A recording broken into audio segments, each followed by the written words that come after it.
welcome to this segment of AKT Celebrity Reads. I know you thought I wasn't coming on tonight, but I'm trying. Well, what happened was I wasn't going to do this show, but when I finally went to sleep, thank you. Hey, Shakreecha, thank you for sharing. Thank you for the hearts. I love the hearts. Hey, baby. I wasn't going to do a show.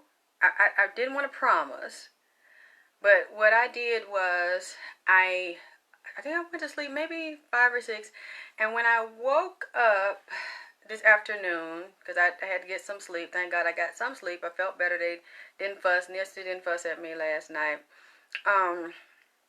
Tupac's mom, they're still here. Tupac, his mom, my father, Prince, Nipsey, of course, is here, and they're still speaking. And you know what? I didn't get to talk to the whole crew today. I didn't get to talk to Nipsey a whole lot because they let mom speak. Nipsey's mom, thank you for the hearts. I love, love, love, love the hearts. I need all of the love and support I can get. I'm going to start by saying right now, please, everybody that's waiting for your orders, don't get mad at me because I was supposed to spend the day in the night packing. But I wasn't able to spend the night packing, so please give me a couple of days. Some of the stuff she's picking up tomorrow for shipping. And I know I'm not going to have all the orders ready because, as you can see, I'm doing this right now. And I spent the whole day. Do you like my outfit, everybody? It's a little risque. It's like it's pants, but it's like a 2-piece. So I'm being like really daring. But I got like my little short suit. See? My little shorts and my little pants, honey. Isn't that pretty? I wasn't going to wear it. But I thought since it's red and I needed some energy. Whenever I need energy, I wear red. So I hope you like it. I got it for you. And it's because of you and your love and your support that I'm able to get the things that you like. I know you... I know you like them. I know you asked me to wear stuff, and people send me private messages, and they say they love the outfits, and they want me to do more of the outfits, and they're like, what you wearing, Drew? What you wearing, Drew? Or they say, here, get this, get that. I want you in this color. I want you in that color. And I try to please you. I'm doing so much, and you see, Jacretia, I got to get rid of the roses. I'm so in love with the roses. They're dried, and you see I still keep them there. I can still smell them. They're so beautiful. Y'all, please be patient with me. Give me a couple more days. She's gonna pick up some things tomorrow. She's supposed to pick them up today, but I was so worn out, and I know how she is. My partner is about time. If I say come Sunday, and she's going to make me keep my word on that and be like, okay, you said 12. I will be there at 11:50. I'm like, no, I'm just turning over. She's like, sis, open the door, open the door.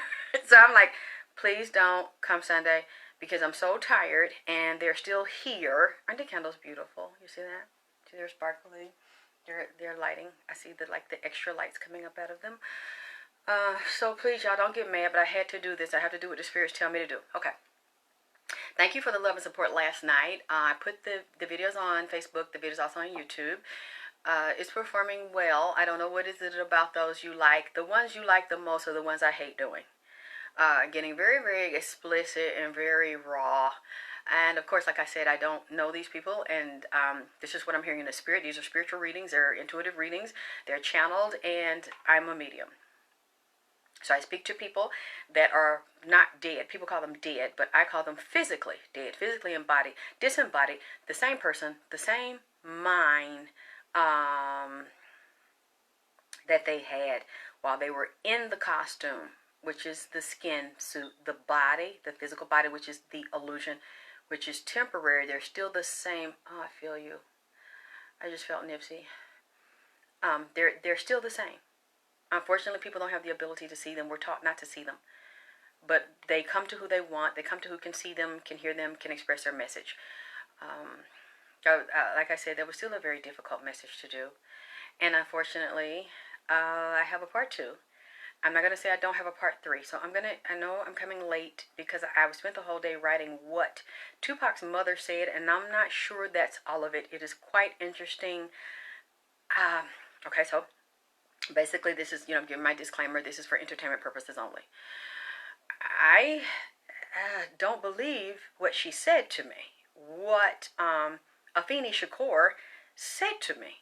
It is absolutely amazing. It might not be amazing to you all because you all know, a lot of you all are in LA and you know more than I do. And as you know with me, like I said, this is the dirty South meeting LA. I'm cripping and drifting in this motherfucker. King Nip, Queen Drip. I'm talking to Nip the Crip, and now he's made some wonderful friends. On the other side, my father, Jackie Wilson, Prince, Tupac, Sam Cooke, and Tupac's mom, Afeni. I want to tell you who's been popping in and out. Biggie Smalls, and one of the other people that I love very much, Pimp C. It's too much, you guys. Too much for me to try to get it all in one sitting. Plus, I know people are anxious and they're excited and they've been waiting a long time to get their order. So, Lord, y'all, I gotta start backwards and try to fill everybody's orders before I can say what everybody's saying, because everybody wants to chime in to Nipsey. Why? Have you noticed that the people that I'm telling you that are chiming in were all assassinated? They were mysteriously killed. They're saying Pimp C was found with lean and he killed himself. We know that Pimp C did not kill himself. Pimp C is telling me that he did not kill himself. A person, let me tell you, let me please say this. This is very, very important because it was a part of the last reading that I did. I've got to put the king in here. There's another king from LA. There's another King Crip, Tukey Williams, okay? Tukey told me, I'm getting chills right now. I gotta hurry up and put this shit in here. That he was with Tupac. He knew they were going to assassinate Tupac. Tukey Williams, the King Crip of LA, and you know what he is saying to me? This shit is so deep and so scientific because you know Tukey has a brilliant mind. The mind of the streets, the mind of the spirit, the metaphysical, the mind of the intellectual, and gang violence and the gangs and the jail and human nature. Tukey, and then his professional bodybuilder. Tukey told me, and he's been watching and he's been talking, spending some time with the young homie Nipsey. And he was there. He knew about Nipsey. He told me this shit started during Nixon. Basically, when you want to get back into the 1700s to 1800s, okay? This shit started back then with racism and segregation and degradation and humiliation and slavery and murder of people based on color and features and creating false narratives and standards for race, okay? But Tukey is telling me, he mentions the Nixon era. Then, hey Cassandra, yeah, I got your stuff packed.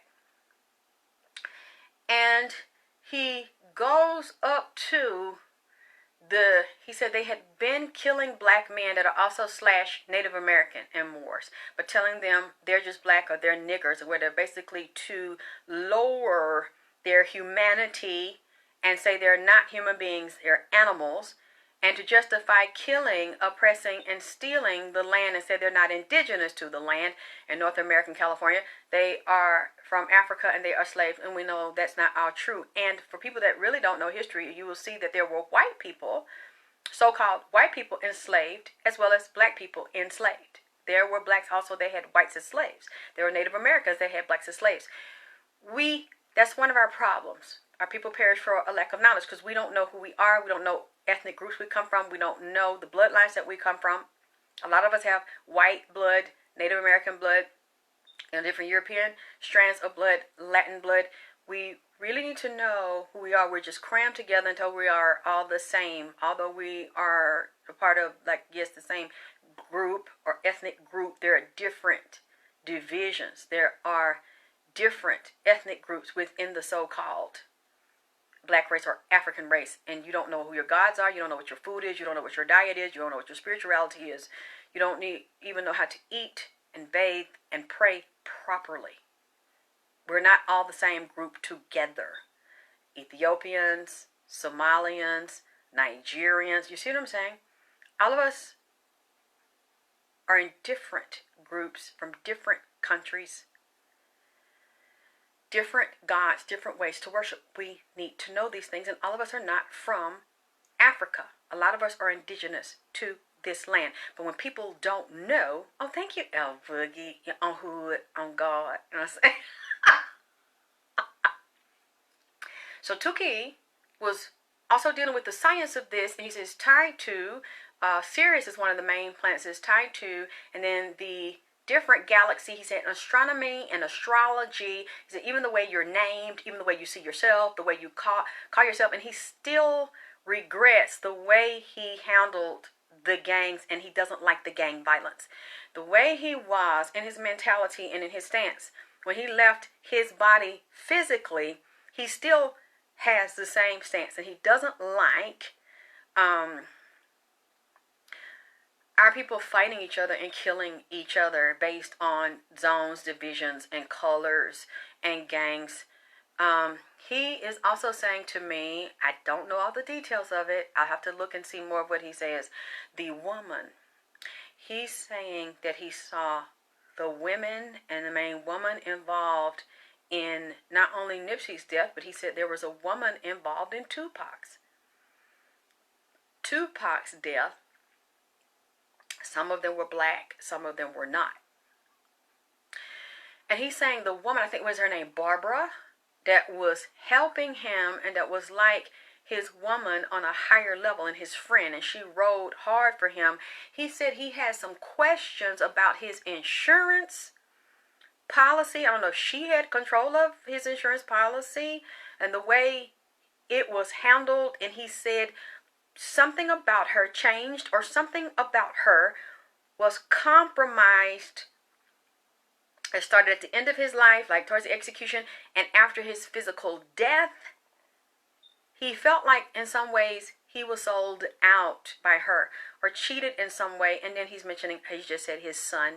There was an issue with this lady and one of his sons, and he feels that she kind of sold out, maybe not completely, but he said maybe indirectly, or she was compromised in some way.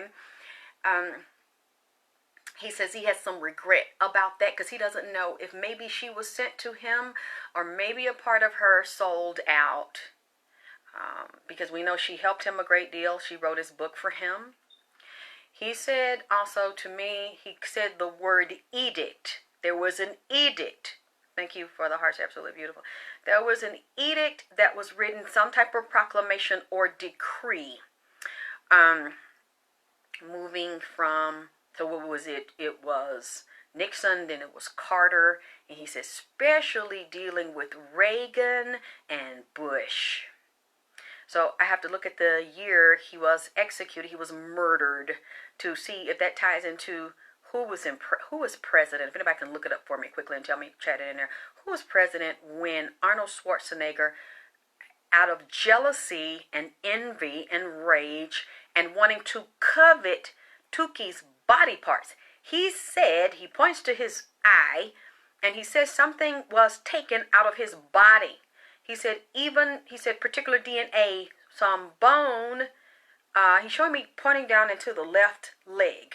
On the left side, he says some eye tissue, finger, blood, he said, and some of his organs and even a brain, because they wanted to know what made Tuki a Superman, what made him a god. And he is saying you have to remember who Arnold Schwarzenegger is. Arnold Schwarzenegger is a high-level Illuminati magician who is also secretly a time traveler into astronomy and astrology, you must look at Arnold Schwarzenegger's bloodline and where he comes from. Because it's not just one form, thank you, Babby, boss, not just one form of European ancestry. I'm not even sure if it has, I don't want to say for sure it has German. Yes, that first chakra energy is the red. I'm suspecting German. But I don't want to say that for sure. I'm just getting that feeling, and that I see a dark force on him, a dark demonic entity on him that also drives him to be a vampire and to perpetuate the crucifixion of a potential black god, a black savior, very racist, very prejudiced, elitist individual. But there were also some black people, let's not leave them out now, that set Tuki up and lied on him and to him and were so afraid of him and were threatened by him in California. They didn't want him out. They were afraid what he would bring. Not just when he was a vicious, very cunning, and very shrewd wolf, predator. But once he started seeking redemption, thank you, Pamela, and once he started to turn around, they didn't want that on the streets either, because that would be a political nightmare. A nightmare, I hear them saying, politics, churches, this belief in this God, this false God, that they had them believing to and praying to, the condition of the community, protection for the women and the children in the school system. For some reason, they were threatened that these institutions would be shaken and shattered if Tuki got out. And then I'm also hearing something about homosexuality, that they didn't want Tuki to deal with that issue. So that tells me he must have said something and dealt with this when he saw it in prison. Someone didn't like his views, and then he started to find out where drugs were coming from. If anybody knows what I'm talking about, please tell me, because I don't know the whole history. I don't know everything Tuki knew about, what he found out about, what he started to change. And then I see the shaking in California, like the earthquake, and the spirits from the water, they're fighting underwater. The demonic entities and the mermaid spirits are fighting underwater. Some of them are climbing up onto the ground in California, and they're up in the sky, and they're hovering over certain hot spots in California where they're afraid the rioting is going to raise up again or get worse. Tuki is telling me Arnold Schwarzenegger was moving through the spirit realms and doing different satanic rites on the low with the other elite, including the mayor, on time travel. Schwarzenegger is a time traveler, and he has a demonic entity on him that is a time travel, and they've been using CERN, the time portal that you deal with the destroyer Shakti and Shiva and Lucifer. They're reawakening him, and there's demons that are locked in portals underground.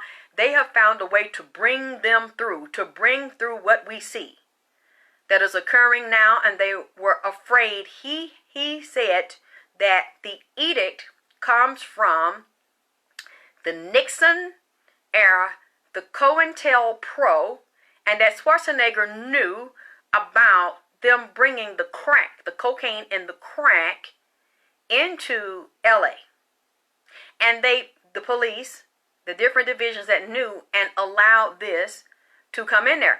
He said they were afraid of the Black Messiah, and that they knew he was one of the ones with the ancestors that have traveled through the stars that was going to, once he seeked out and found redemption and started to evolve and try to change his life to get pardoned and to actually get released, they were not going to do that, because they know and they can tap into the Akashic records and the demonic entities told them, we've been traveling through time and we don't want this one. This is one of the ones we have prophesied and told you that is in the sacred scrolls, the Egyptian scrolls. What I am getting right now is that there are Egyptian scrolls that we don't even know about. There are male and female and baby mummies that we don't know about, that have this information that they know about a group of us. I'm not going to say the whole black race, because that I would be lying. There's a certain, just like you see, they found a mummy that looks just like Michael Jackson, Barack Obama, Michelle, and some other celebrities, black and white. They found mummies that they look like. That's not a coincidence. And some of them they have regenerated through sperm. They're actually, just because they're dried in there doesn't mean anything. I'm telling you, they're taking some of that tissue. They have cloned some of these people, and they know the DNA. They can track your DNA better than you can. So they can recognize them. And it was a story someone told you. Tell me if it's true, that Arnold Schwarzenegger and Tookie had known each other, had been to the same gym, and that when Schwarzenegger saw Tookie and Tookie's arms, he said, I wish I had arms like you. Your arms look like guns. I admire you. I wish I had a body like yours. He coveted, he envied this man's body and his God genetics, and he wanted some of it. It's nothing as cruel and vicious as envy and jealousy, because somebody that feels that way about you will seek you out, and if they can get close to you, or a way to do you in, directly or indirectly, if they want something you have or your essence, and they feel like they can get the God essence, if they can get someone's blood and their DNA, or they can kill them, physically kill them, and try to contain and capture the soul. Well, Tookie is just like Nipsey. He cannot be controlled and contained. He's been doing a lot of study. He has a big encyclopedia. He's written notes. He gave me some of the notes. I haven't been able to get all of them, but he has them on standby where I can download, because they're all coming in and they're giving me so much, and I see that they're all related to each other. So remember, just like you're looking at Arnold Schwarzenegger, who is an actor, who is really not acting, who's playing out his reincarnated role. Also look at Ronald Reagan, who is what? An actor, who's really not acting, who's playing out his reincarnated role. And that's why you will see a lot of these actors and actresses in Hollywood are secret agents. They're pretending to be actors, but they control the narrative for how they shape the fake consciousness and the fake reality of the people, to manipulate and control them and keep the knowledge down. Okay, so you need to go back and look at the movie, The Terminator, that Arnold Schwarzenegger in, because the motherfucker's serious. Okay? Serious and serious. So, they know more than you think they know. You think they're just acting, and they say, oh, I chose the role because this is a motherfucking lie. That being, whenever somebody plays a role so good, hey Doris, that you wonder, are they really playing? Because they're so convincing, that is them. That is a deeper part of them. He carried that into the another acting role as governor of California, and he set out to do this to this man. Why? Because they had been enemies before.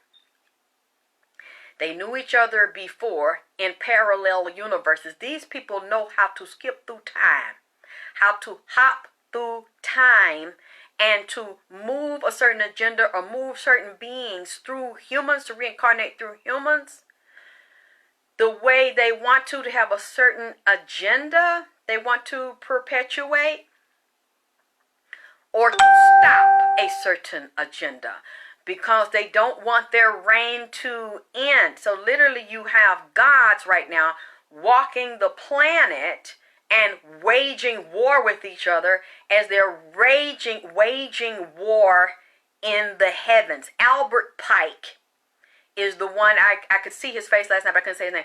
Albert Pike, I think, is a military man and a top Mason, Morals and Dogma, he wrote.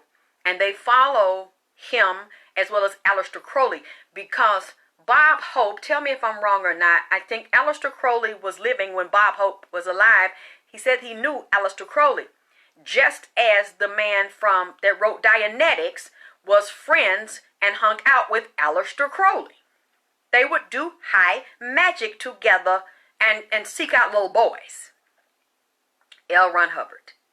I am saying this, and I'm willing, you can prove me wrong. I'm seeing the man that wrote Dianetics was a closet homosexual with Aleister Crowley. Okay. I don't know if he was married, if he had a wife, he had any children, but I'm telling you, right now, that's what Bob Hope told me. They would do high magic together, and they was all closet homosexual. See, so I tell you that about Tukey and what he is saying. He said that they took tissues from him, like he said they took tissues from Tupac, and they took tissues from Nipsey, they took tissues from Malcolm, they took tissues from MLK,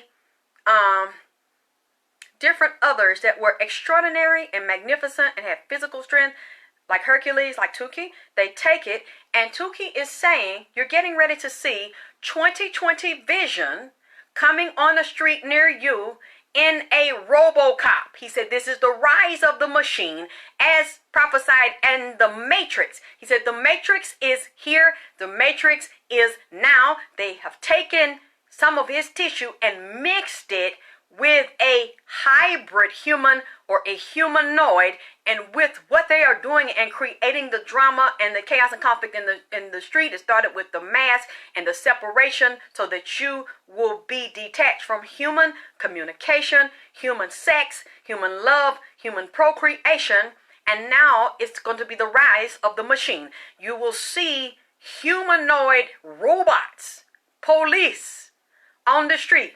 You will see computers on the machine, in machine that can talk to you, communicate with you, but have no love, no natural affection, no human affection for you. On the street, simulated dogs, simulated animals. He said 2020. What is 2020? A doctor will tell you. You go to the eye doctor, it is 2020 vision. So now we're in 2020. They're going to bring the 2020 vision of what? Surveillance state, police state, prison planet, lockdown. Everything about you is recorded. Everything about you, and one of the places they've done it is Facebook. There is a movie called Oculus. I think it's Occulus. I accidentally ran up on it, but I know it wasn't an accident. Which is talking about like a eye, a circle, a ring, a hole, but in the middle it has an eye. Look it up right now. There's a company called Oculus, and it's dealing with software. An eye watching motherfuckers. And they have everything of yours they need, because we post pictures, we put our names. They have it all. And they've gotten the software, and they've gotten computer, face, hair, body, finger recognition. And everybody wants to know where they're from. That's on purpose, because they have all the information and slave records and DOS rolls. They know more about you than you do about yourself. They got the blood, but what they tell you? Oh, we found a way to find your DNA. Send your swab your mouth. Now the police are subpoenaing and using the swab from the ancestry websites. And they said they can't do anything about it. They have to turn your stuff over by law. That was all designed anyway. So they can put you in a database, and if you haven't been arrested, and they want to arrest you, or they want to look up something about you, if you don't want to give it to them, well, that's okay, because you gave it to the DNA places. They say they'd find out who your mommy is related to and what races are in your background. In that special. They're getting all your info. And you know what they're going to do? They're putting it inside of these humanoid robots that will be able to look. Tukey said there's some DNA. He said they've used his to create like a clone and create like a humanoid being, a synthetic humanoid being. And when they see you coming through the retina, they will scan you, and within a few minutes, they will know your name, your birthday, your address, where you come from, your background, your whole psychology, your personality, all of the things we put out will be downloaded, and they know your DNA, they know your blood type. Even if you don't know, they know. He said, this is 2020. He said, they've planned this back then. When did they kill him? When they murdered him? In the 90s? Was it the 90s or the early 2000s? He said, this has been before back then. They had a protocol of these men. If they couldn't kill them on the street, beat them up and set them up, they'd have them in prison, and they would have a special file. That's what he was saying. And he said, there was a secret program, and there still is. Just like some of these police you see on the street that are so brutal to human beings, a lot of these are military police. They're ex-military police who suffer from PTSD and have a lot of mental problems, who've been overseas kicking in people's doors, foreign people of color, killing them, killing the children, even raping the children, killing and turning on each other, having a lot of mental problems, seeing their friends being murdered, talking to them, laughing 1 minute, and then being blown apart the next minute. Some of these people are military police that are police and that work in the jails and in the prison.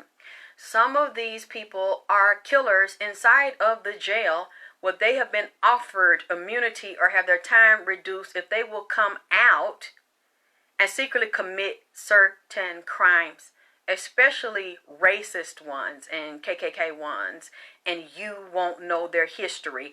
Aren't they saying now the man that was involved with killing Floyd was a military police? A possible actor. They showed 2 pictures. He doesn't look like one of the actors' faces that they showed to me. You said Tukey Williams over Coltrane lyrics just popped in my head. Nip referring to himself. He's saying this has secretly been going on, he said, in a genetics program where they have secretly implanted diseases in people, secretly implanted chips and viruses in people. He said in certain prisons they have secretly done brain surgery on black people and put chips like tracking in their head. But you won't believe them. If you've ever encountered anybody like that, I've met someone like that. And when they try to tell and they get out and they're crazy, like that, like their mind don't work properly and add up, they'll try to tell you, look, when they were in jail, they had a doctor in there that did brain surgery or did brain shock treatments on them. And they'll be like, get the fuck out of here. You're crazy. That didn't happen to you in there. That doesn't happen in there because you don't know. Tukey knows. He knew then. He knows about all of this stuff that has continued to go on. It's punishment for some, and then some they pick out and they just want to see how the body and how the brain responds, and they can't really prove the chips in there because people don't believe them when they try to tell them, and they turn. A lot of them are into their junkies. If there were junkies when they went in there, and you think that they're not going to get the drugs, yeah, they do. They do. A lot of people are still addicted in jail and in prison, and the addictions escalate into another drug. Either they're addicted to psych meds, or they're addicted to meth, cocaine, marijuana, booty, pussy, and dick. You can get all of that in prison. You can get your tranny in prison, so you don't have to admit that you go both ways. So you ain't really got to look at a hard leg ass nigga, old nappy head ass nigga. Then they can give him some soft, they can give him some hormones, soften the nigga up. Get him a wig, get him a lay front, get him some goddamn dark and lovely relaxer to relax them nap out his head and lay his edge down and put some baby hair around the side and some goddamn gel and put him some titties on Get them an ass on. Having it on, and you get your swerve on. In there. They got a tranny side. Where you can get some booty pussy. And you can get so high that you don't even have to accept that you like to walk on the goddamn wild side. Because a lot of them smoke that and then they get out. They can't be right for no woman. They can't be no father. Or if they try to be one, then they secretly get on the fucking hotline. On the fucking social media network. Where the transsexual is waiting for them. Because you want your chicken choke. Want them to choke your dick in their mouth and you want you some booty pussy. You don't want to admit it to nobody. You don't want to tell nobody. One guy told me, he said it made him so mad because he was in jail. He said it was a good-looking guy. And they had visits from their baby mamas and their wives and girlfriends. He said he was visiting, this was maybe 15, 20 years ago. And we know it's worse now. He said he was visiting, his baby mama was visiting with the kids. And he was all over her and acting so glad to see her. And he said it made him so angry because he was kissing this lady in the mouth. He had just finished fucking a man back there. And look, let me say one thing to you. In case anybody is reading me wrong. I'm not homophobic. I see nothing wrong with being gay. I see nothing wrong with being a homosexual, okay? What I don't like is the lying, the sneaking, the trickery shit. I don't like men that fuck around on their man boyfriend because I have gay clients that they ask me about another man. I'm like, this man ain't shit. This man fucking another nigga. This man doing this, that. He was here, that he was there. They said, oh my God, yes, you're right. So that's not, I don't have a problem. You know, just maybe, people the way, women take it wrong what I say sometimes. So, a lot of people take wrong what I say. I have no problem with it. I have gay friends. I have gay clients. I have gay godchildren. I'm not doing that, okay? I'm not saying nobody going to hell. They should not be gay. I don't have a problem with it. The way I say shit and fucking around, cracking jokes. I crack on everybody. I crack on bitches. I crack on niggas, whatever. So please don't think that. I have no problem with a man being gay. Just like somebody said when I did the video, said we had enemies in common about a fool and her son, Supernova. And somebody said, oh, so wait a minute, let me get it right. So you still had a relationship with him and you're saying you suspect he was gay. No, I said I never had a sexual relationship with him. And that's why, because of the suspicion. And what I said was, I don't sleep with gay men. I don't sleep with bisexual men. I didn't say it was wrong to sleep with them. If that's what you want to do, because a lot of women sleep with gay men. And it's a lot of black women. The main ones who say I ain't with that, I don't do anal, I don't sleep with men that sleep with men. A lot of them are fucking lying. Especially in Atlanta. A lot of women are freaky and nasty and they will get, let me tell you one short story right quick. It was probably 20 years ago, probably 20. I had this lady who I would hang out with, and she was a lesbian at the time till a nigga turned her out with some good motherfucking long, stiff Peter in her ass. Then she had a baby, and all of a sudden you're confused. You don't know if well, we know you're not a straight lesbian anymore because that Peter good. That thick, long, hard, juicy, hot pipe. You claim you don't like men's like that. You just like women's that look like men and they turn you on. But now you done met a real motherfucking thugged out ass goddamn nigga that got that pussy dripping and that pussy unloosening. Done unloosen the pussy. But I thought you only like women. I thought you only like bulldaggers. But then you see a nigga and your pussy gets unloosened. You been celibate all these time, that motherfucker tight. But when a certain hot nigga comes 6'1", 6'2", and got dick down his thigh, now your pussy unloosening and getting moist and juicy and fat for a dick to run in it. Now you pregnant. Now, excuse me, not pregnant. They telling you pregnant. Nigga done got her pregnant every goddamn thing. She say she only likes women, but we was cool. She was like, a big sister to me, and I would hang out. And I met this lady. I think it was a lady. I met her online. I was, trying to build up, the spiritual sexuality, and people really want to feel it and feel the vagina power down south and all of that. So this lady, she was like, oh, I want to learn about it. I like you. I heard your lecture, and I really want to know more. I'm a medical doctor. And I'm thinking, wow, this is a good opportunity for me. And she was like, I really like your style. I think you're beautiful. I think you're very intelligent. I think you're so unique. You don't have the school education, but you have all this education, things that I don't even know. And she was beautiful. She was a beautiful woman. Now, I did think, she that kind of got that little that dyke vibe, because she had a haircut about this long. She had a cut real low like a boy. You know who she kind of reminded me of? Y'all younger people don't remember, but you can Google it. Shara Belafonte. Harry Belafonte has a daughter named Shara Belafonte. So this lady looked like Shara. Shara wears her hair about this short. So she had a really short afro, light skin, tall, slender. She had a slender build. She wasn't thick. And she was quite intelligent. She was very smooth. Let me tell you, she had a mixed vibe where she looked like a woman. She could have been a model. Very thin, kind of a little tomboyish, kind of athletic, thin build. Tall lady, little bitty nub titties, little straight hips, but still was had a nice body, even though she wasn't, voluptuous or anything.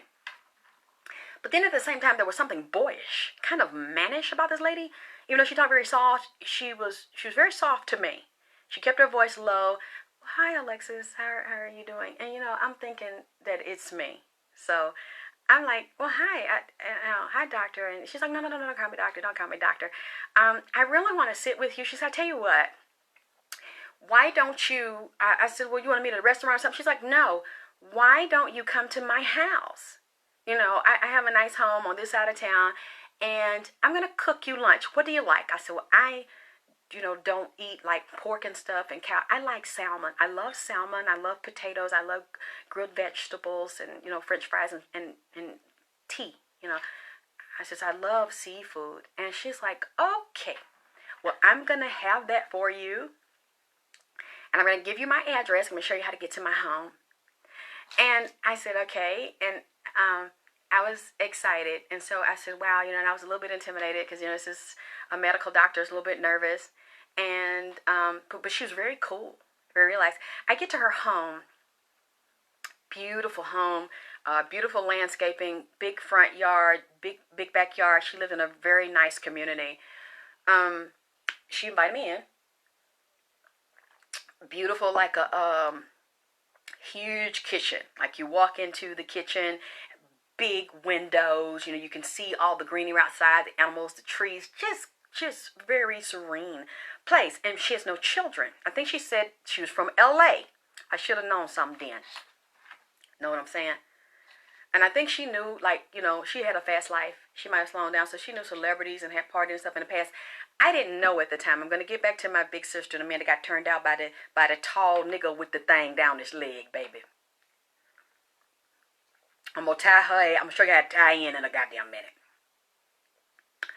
I'm sitting there, and she, to her word, she had the beautiful salmon I loved. She had the steamed vegetables I loved. I mean, plate, silverware, napkins. She had the whole table set for me. I think she might have told me she was married at the time, so I felt like it was really in my head. I wasn't.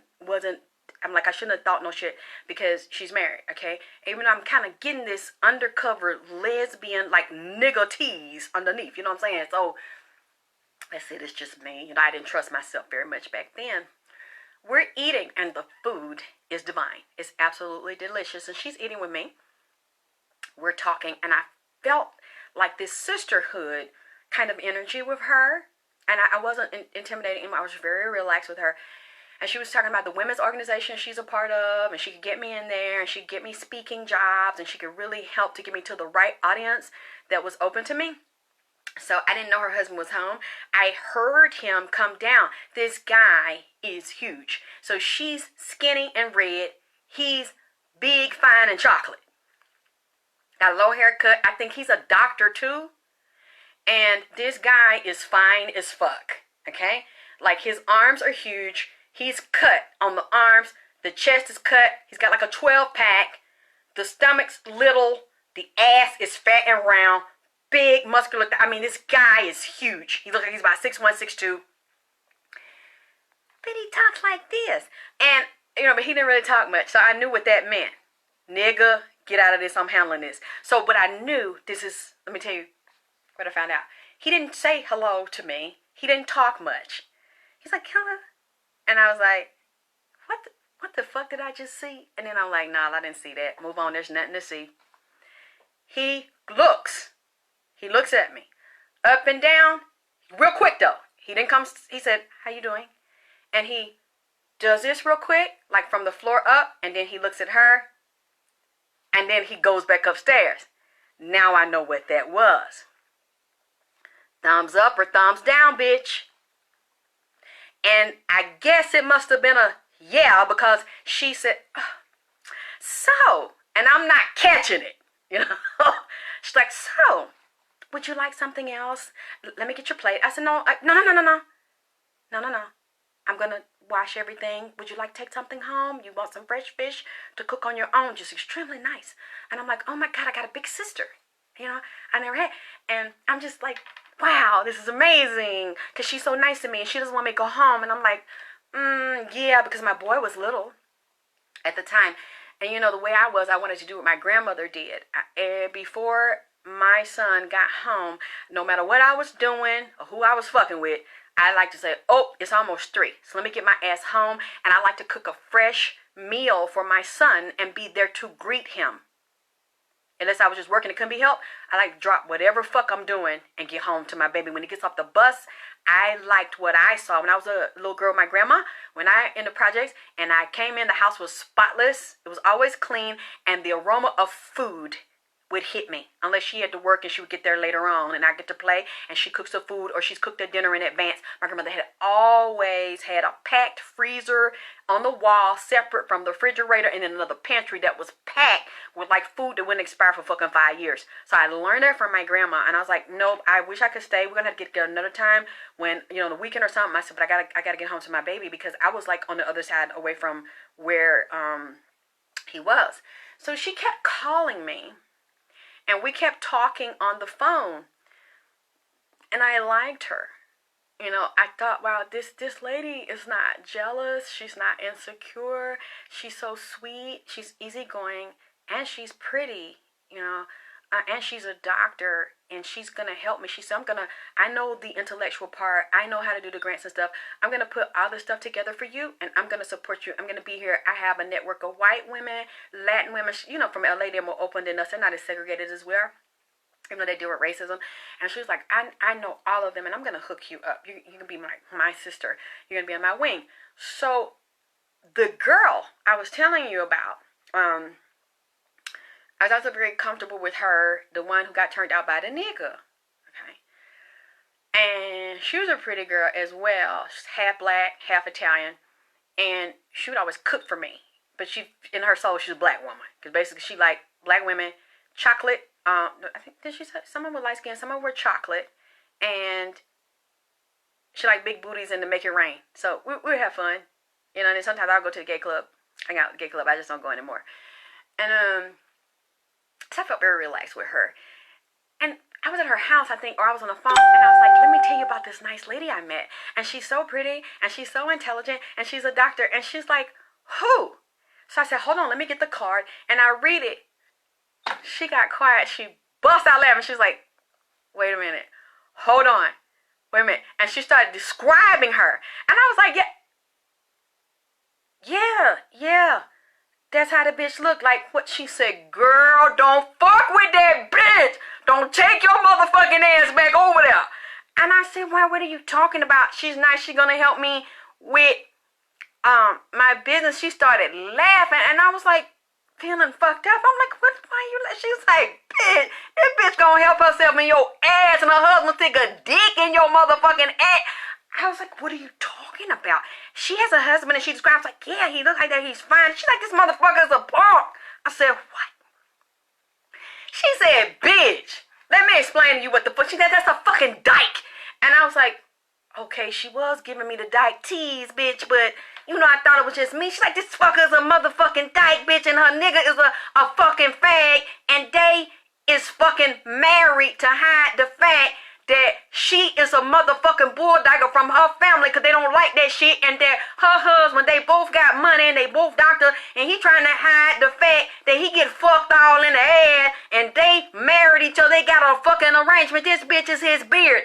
I'm like, no, bitch, no. She was like, bitch, they was finna eat your motherfucking ass. She like you.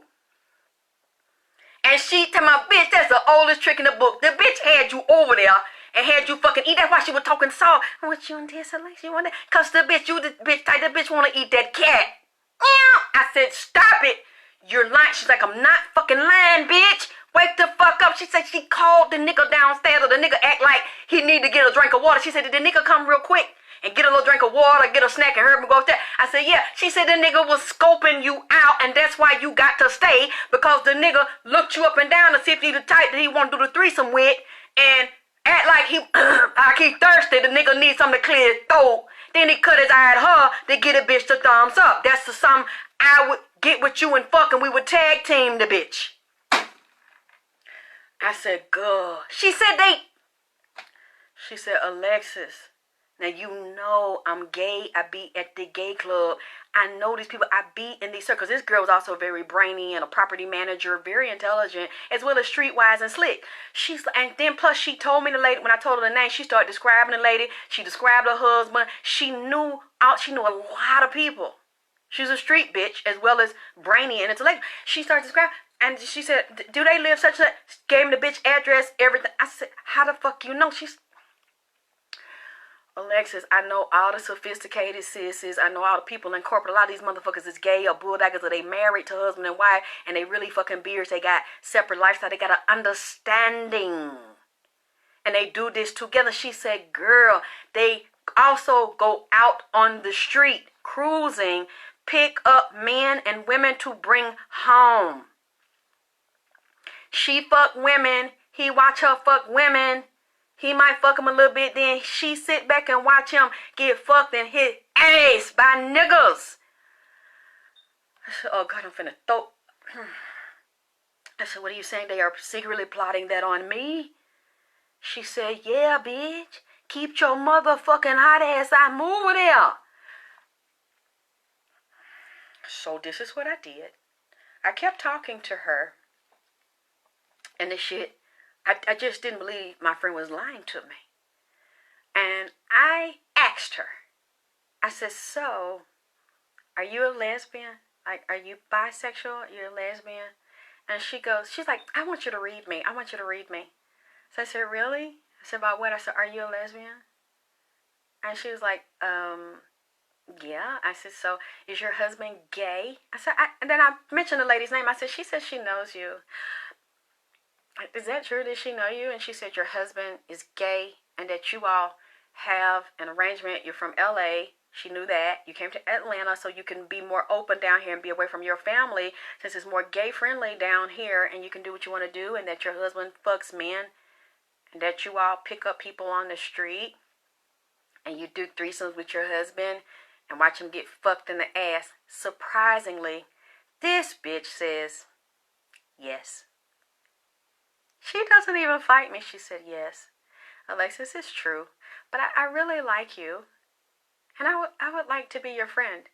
And I said, is that all you want from me? She was like, I said, oh, okay. This sounds like something I don't want to be involved in. I'll be your friend. I have no problem being your friend. But she didn't want that. So, and my friend kept saying, leave them nasty she said they messy. They messy. Leave that motherfucking bitch alone, because she's going to be a problem. So at that point, I think we ended up, well, I just backed away because I saw that what my friend said was right. Asia, why I got to be pulling them? Why I got to pull them? I got to pull them. But I didn't disrespect her. And I was very calm. I said, why didn't you just tell me up front? You know, you didn't have to do that. You know, try to trick me. And then I think God was protecting me. My ancestors were protecting me because my friend was like, what? She's like, do you, bitch, let me tell you who the fuck you fuck. She said they are doctors, but let me tell you what kind of doctors they are. And I was like, okay. And that goes back to what I started telling you last night about Jada and Will, because what I want to make sure of is that I tell you also what it's another demon that is coming here with me associated with them. And I'm going to get into what Tupac mama say, because it still ties in. And Tupac's mother knew Jada, and, you know, as well as Tupac. And so the demon says to me, and I know this because I've been propositioned before. And what they tell you is, okay, when they're having the group sex, it's not always about sex, okay? It's not, well, I'm talking about with the adults, not with the kids and piece of gay shit. When they get together for the group sex to get movie deals, to get television deals, and to get record deals, it's like a social networking. It's a social gathering, because they have a lot of celebrities here and they have a lot of sex clubs in Atlanta, okay? So when you go to the sex club, usually they're very nice. You don't know it's a sex club. I mean, you'll know it because they advertise. They don't hide it. That's what I mean. You don't smell pussy and dick when you go in there. You don't smell ass when you go in there, because it's very clean. It's very discreet. And like at the bottom is like a restaurant and like a dance, you know, floor. It's very nice, very fresh. You can eat your meal, very good food, and you won't even be exposed to it. You won't see it. No, you won't see ass around at the bottom. At the regular part, unless you agree and you pay to go upstairs. And then you go upstairs, or you go in another room, wherever they have it, it's divided, and you take your clothes off, you have a robe. It's very professional. It's very discreet. Nobody gets raped in there. Nobody, you can't proposition someone if the person says, I'm not interested, I don't want to fuck.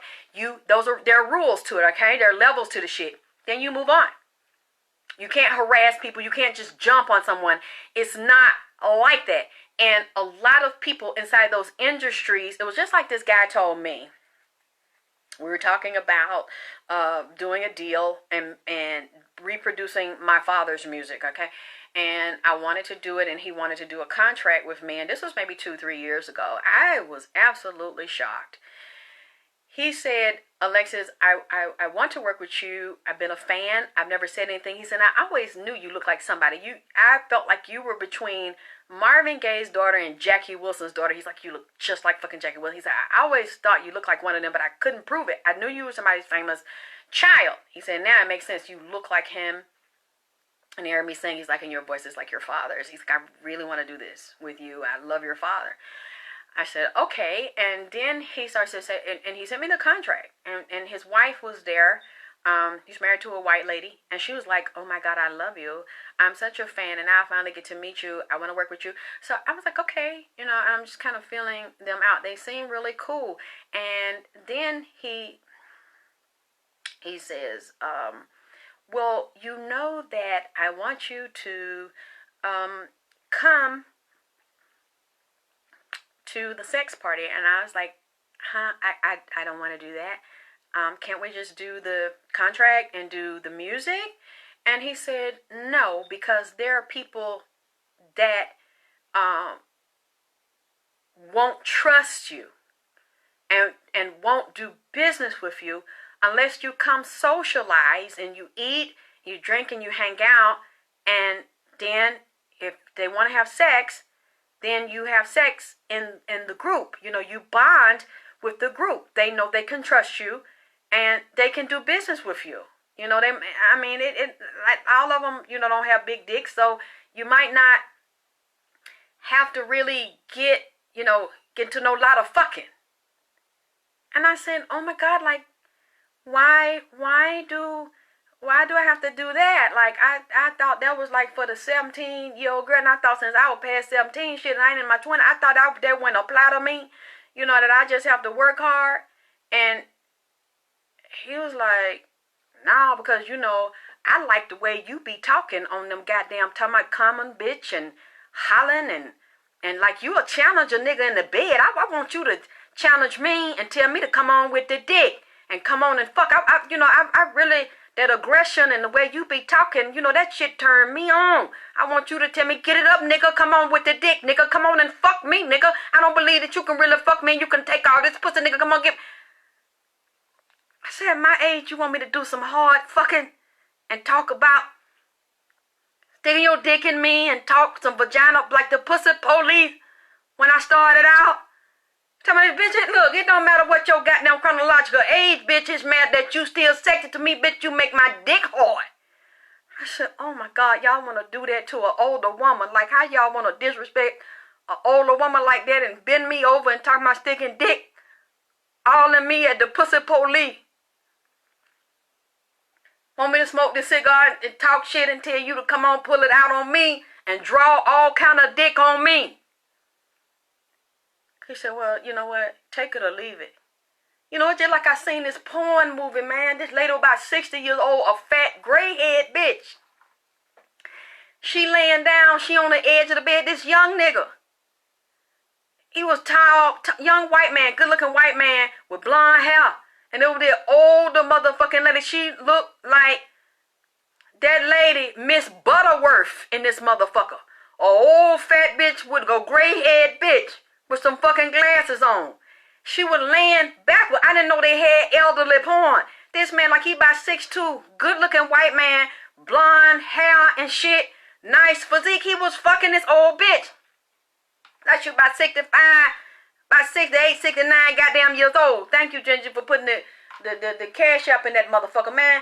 He is on the edge of the bed, got her edge down, and she looked elderly and old with that Miss Butterworth glasses with the chain on them and had the Miss Butterworth shoes on and skirt.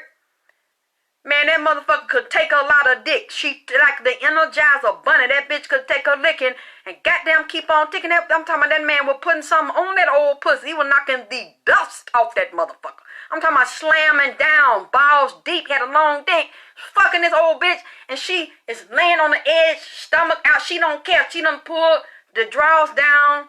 She pulled the granny panties down, baby. She was taking dick like a champion. You hear me? I can't even take it. Like this motherfucker, I'm talking about he had that ass on the edge of the bed, so it's just straight motherfucking beating. Pull it all the way down to the nuts. That's what he was getting, this motherfucker. And she told me, she wasn't even screaming, taking it. And then he said, let me fuck in your ass. This old motherfucker get up and said, let me go get my pain pills. Went and took some pain pill. Laid back down. And let that young man fuck her and expand her internal rectum with dick. So why should I be surprised they asked me? You know what I'm saying? I think about, and my friend told me, I said, you is lying. She said, girl, let me send you the link. This is online. Older porn. Like, old folk home porn. But except she looked like she was still at home, like she still had her mind and shit. Took them glasses off. The motherfucker was senile until she could see that dick though. When that young man came over there and applied all type of pressure in her pussy and went deep. That's goddamn this motherfucker old, but he hitting her all the way in the back of her goddamn tailbone, all that dick, and he got her right on the edge, her ass on the edge, so it's bam, bam, bam, all in her ass, just straight down to the bone, to the white meat fucking this fucker down. She might not have had no cervix, or probably had a goddamn hysterectomy or something, so it's just straight hole. Then he said, let me hit you in your asshole. And this motherfucker said, let me get my pain pill. She had a prescription ready for that asshole. She get that and come back. I said, oh, Lord. I can't take none of that, man. Cause I can't hardly take the goddamn wrong herbs. You know what I'm saying? But she took whole dick down in her intestine.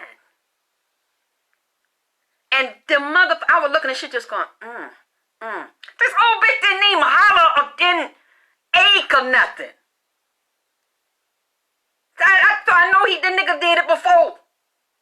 And they had her on film. She just, granny is laid there, draws off, feet ass up. That's the way I like to fuck. Young men. I didn't know young men ease around and fuck older bitches.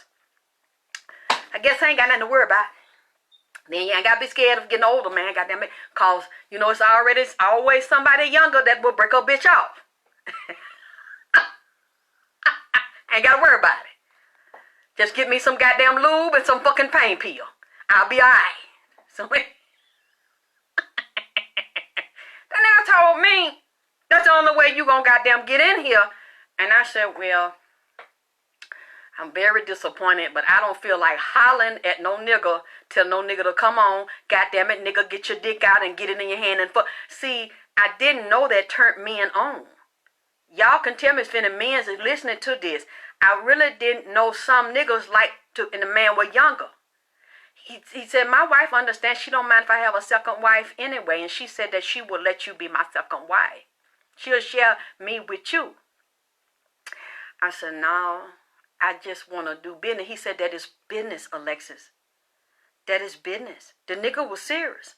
He didn't laugh or flinch. He said, that is business. And that is the type of business that I want to do with you. And that's the way a lot of these deals are done. So I will take up for them. You know, when I said that shit, I wasn't saying it. You know, I'm just trying to tell y'all that in a lot of ways, this is like camaraderie. You know, this is how he said that some of the most powerful people that can help you and some of the nicest people be at the orgies. He said some of the most powerful contacts and connections be at the orgy. That's the way they wind down and relax. And they all become like a family, like connected through the bond of talking to each other and being friends and then having sex. It's not, you know, like a love or just about the act itself. But see, we know that sex is spiritual. We know that you form a connection. And I already know about the demonic possession and the connection that occurs in those groups. And then there's a form of domination and control and manipulation. And many people get subjected and enslaved and destroyed. And then even the contract I looked at that he gave me was not in my benefit. It was not in my favor. It was in his favor. And I just felt like he wanted to subjugate me really bad. And especially saying that I don't even know you and I have to do this. So, of course, I declined. You know, I declined because the record ain't out. So, I understand. That's what I'm trying to tell y'all. They see things differently, okay, than we do. I'm not angry about it. I just understand it's not just, that's for everybody. So these people will tell, and I'm not, excuse me, I'm taking it back. I'm not going to say, like, if you have your own money, if you have somebody that's a family member in the business, if you have somebody that would just take you under their wing and help you, you don't have to do that, okay? We know that most people don't have that. So the people that don't, if they want them in there and have to help them, they're usually going to get proposition in some kind of way. That's just the way that it is. And that's what I'm telling you about Will and Jada, okay? When they do these parties, that's the way these people network. That's the way it's like you going to a networking party. Only difference is at the end of the networking and eating and whining and dining and connecting, it doesn't lead to sex. But the networking is the same. And it becomes sexual because it also is a ritual. It's a spiritual sexual ritual. I chose to share that story. I hadn't shared that story publicly. I wouldn't lie to you. I know because it's also something I've been propositioned. I'm not telling you all the stories where I've been propositioned. That way, and I was talking business, and I was like, finally, you know, I met someone who understands me, and I'm talking business, and I'm telling them my vision, and what I want to do, and I want to sing, and even though I'm a late bloomer at this, and they're like, oh, yeah, that's wonderful, I love your father, and then it becomes, you know, I really love that vagina part, you know, I really want to know what that's all about, and nigga, you know what it's about because you can listen to the fucking video. Nah, you know, so are you single? Yeah. Got any cheer? Okay, yeah, one. You did. What the fuck? Look! I thought we was talking about the goddamn song. And the country. What they got to do? No, I just want to know, because, you know, your husband or your boyfriend might be a problem, might not want you to travel and thing. You know, they act like it's business. And like they're asking me my personal business, you know, basically, are you fucking somebody? So I'm like, no. I'm celibate and I choose to be, and I want to heal myself, I want to work, and I want to get into my music. And then they let you know they want to get in your ass. See, I'm not saying all the time, but what I'm telling y'all, a lot of the time, this is just the way it is. So I learned not to be angry and not to take it personally. But as you get in that arena, that's really, they want to knock the dust off of it, man. They want to bring me out of celibacy. They want to take the second virginhood on men. They want to take the second virginity, goddammit. They want to know what the pussy pilot is hitting like. And they want the aggression. So it, Lord have mercy. Let me get off this bullshit. Let me get trying to lead around to it. I just wanted to clarify, y'all. I'm not judging. I'm not putting them down. But what I hate is how these people pretend that they got there because they're hardworking and their hard work paid off. You can be hardworking, very talented, because there are certain people that they want. The people that will attract the masses, that have a natural energy that the public is drawn to, but at the same time turn them and have them to then trick the masses, pull the masses in where they seem good, but now they are doing bad shit, and they've taken on demonic entities to then push that agenda, and open themselves up when they perform and when they speak for those entities to go into the audience and capture the minds of the people and vampire on them and lure them into that arena. And then they find out, like I did, once you think you really in, then they introduce that shit to you. They will use them to have the light energy, but then to go and do a dark entity agreement. That's what the other being, so I said that, came in here and told me this is just an understanding. It's not personal. There are no hard feelings. This is just how we do. We bring them in, we lure them with Will and Jada. That's all of them. That's how we get down. I said, okay. He was very casual, very matter of fact about it, and that goes into our rules are different. What we see and what we're taught. When we get there, it's like, don't hold on, don't covet your pussy. Don't be so strict on your pussy, because it's not a right and wrong. You're not going to be judged. You're not going to hell if you're chosen. Because a lot of women get fucked. A lot of men get fucked, and they still don't get the deals. They get used and they toss, and so the energy, then they end up being a drug addict, a drunk. They kill their fucking self, or they waiting on tables, bent over because they asshole broke down. They'll knock their tailbone out of socket, and they own that shit. They basically self-destruct. So not a guarantee. And he's telling me this is just what we do. A lot of women, they need to let go of the politics and the religious beliefs around their pussy, because this is the way that we do business in here. And he was very calm with me. And very matter of fact, he came in earlier today and we were talking. And he's like, it's she many times, like Jada, he's saying, of course, and this is alleged, that I'm hearing this on the other side. I don't know her. Don't know anything about them. This is for entertainment purposes only. I'm doing spiritual reading. He said she's been aggressive with her husband, and he picked out special dicks for her to strap on and fuck him down deep in the root of his hind polyp. Clean his boo-boo out. Going down there, she fucks him. She have fucked him. He got a set of special dicks where she have fuck him. Ruby, please don't die over here. Ruby talking about, I am dead. Ruby, don't die. Please don't. Spirit, resuscitate Ruby. Somebody resuscitate Ruby. She gets very, as little as Jada is, that what Pac said, and that what the demon said. He said, oh yes. He was very calm. He said, yes, she have fuck him and hit A. And she's been a very aggressive. She's something else, he said. He said, we are proud of her. The way she take control and push it down to the nuts down in there. So he been over where his hole is so big. I look at the demon showing me. I said, why? And he's skinny. He's skinny. He said he could take a long time. A lot of it. Mama Doris, you don't close your ears, Mama Doris. You don't need to listen to this. Go night-night. I know you raw though, but Mama Di, I know you weren't ready for this part 2 from last night. He said, like he had a small set on or like some butt plug, and said it started off small and said the dicks got bigger and bigger and longer and wider and stronger. And I'm looking at the demon and I'm like, you came up here in my bedroom and he said, yeah. He was calmly doing it, and he said some of the dicks or the dildos were different color, like, say he had them like wrapped up and cleaned, she polished them and keep them sanitized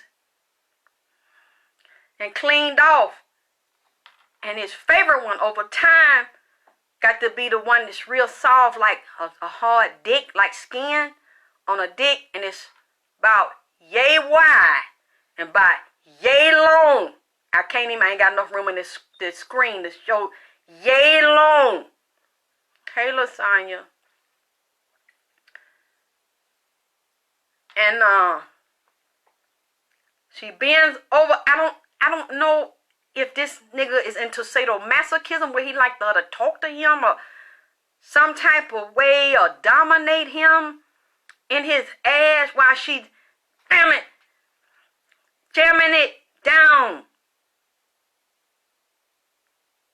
in his ass. Yeah, Mom, Dad, you know, we talked about this before. I know you understand. I'm not mad about it. I understand. That's the way it is. So I didn't get in, and I had to be on the outside, and that was my choice. Either I do or I don't. If not, I have to find another way to do it. That's okay. I'm not mad now.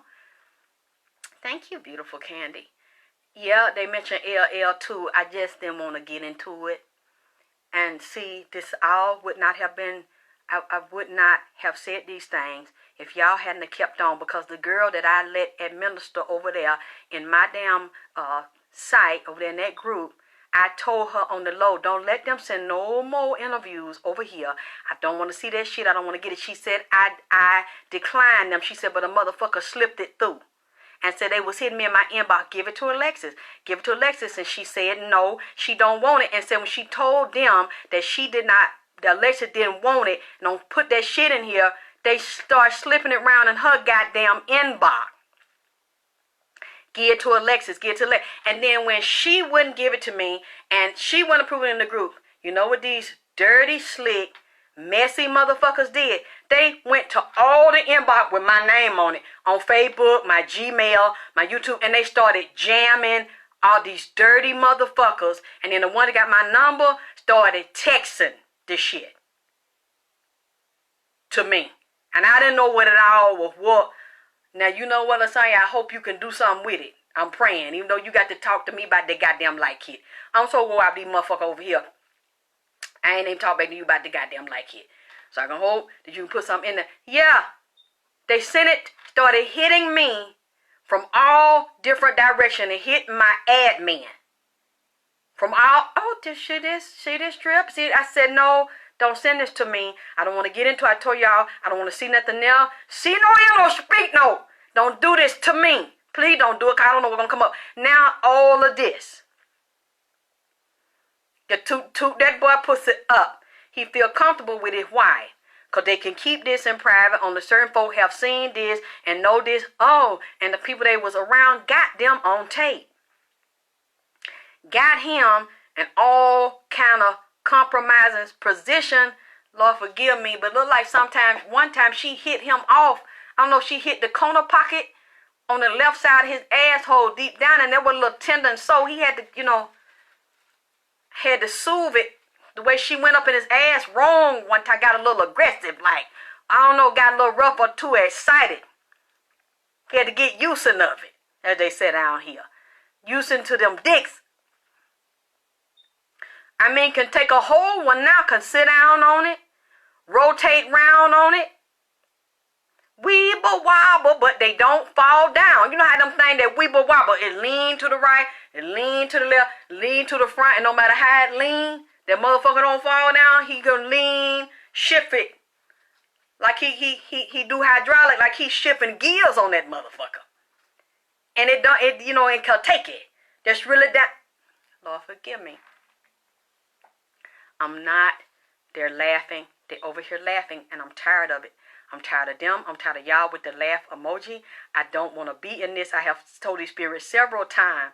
I asked them to block y'all. I asked them to rebuke y'all and do not give me no more fucking interview and no more tape. But what you do, you go around and you find sneaky ways to ease this shit down.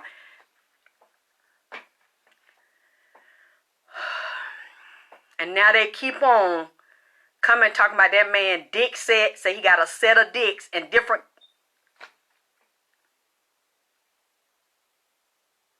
Or they had them. I don't know if they still have them now. But he had them. And she does him. She's a masculine. I told her she was very aggressive. And that's what Tupac said. And then the demon came in here today and said that they do this and they've been over in different countries and do that shit overseas. Well, he done had all kind of men. All kind of men of different races. They done had all kind of wild parties. That's what the demon said. And then did a little bit of it all where he feels free, that he can be himself. And that they can go in his hand. You know. And vagina power time. And don't feel no kind of fear, no remorse, he feels free. Natural. Relax. They take the stress off. Take the edge off. I can calm real good in my head. It's a special set of dicks. Different like sizes and shape and color. Different dimension. The wide, long one. Me so honey. Me so honey. Me so honey. Me love you long time. In your hind. Look. The demon told me that's just what they do. That's their understanding. Okay. And then I'm trying not to repeat what Tupac said. Because he said somebody liked to squirt. So, and what Prince saw that song? Okay, I'm not finna do it, Prince. Prince, no. International lover. Prince, you had become a Jehovah Witness and you had stopped doing that nasty shit. Talking about international lover. Nicky Grind. Nick, you stop saying Nicky Grind. Prince, don't do this. Don't do this. Don't do it. He up there like he was dressed. Up there, Nicky Grind. An international lover. Come talking about them. Nicky Grind. Prince, you is a Jehovah Witness. You became sanctified. And I will die for you. Prince, you didn't have to come in here and show your ass. Darling, if you want me to, you, Prince. You just a sinner, I am told. Be your identity. That's what he doing. You, hey, Prince. Prince. You have never done this to me. Prince.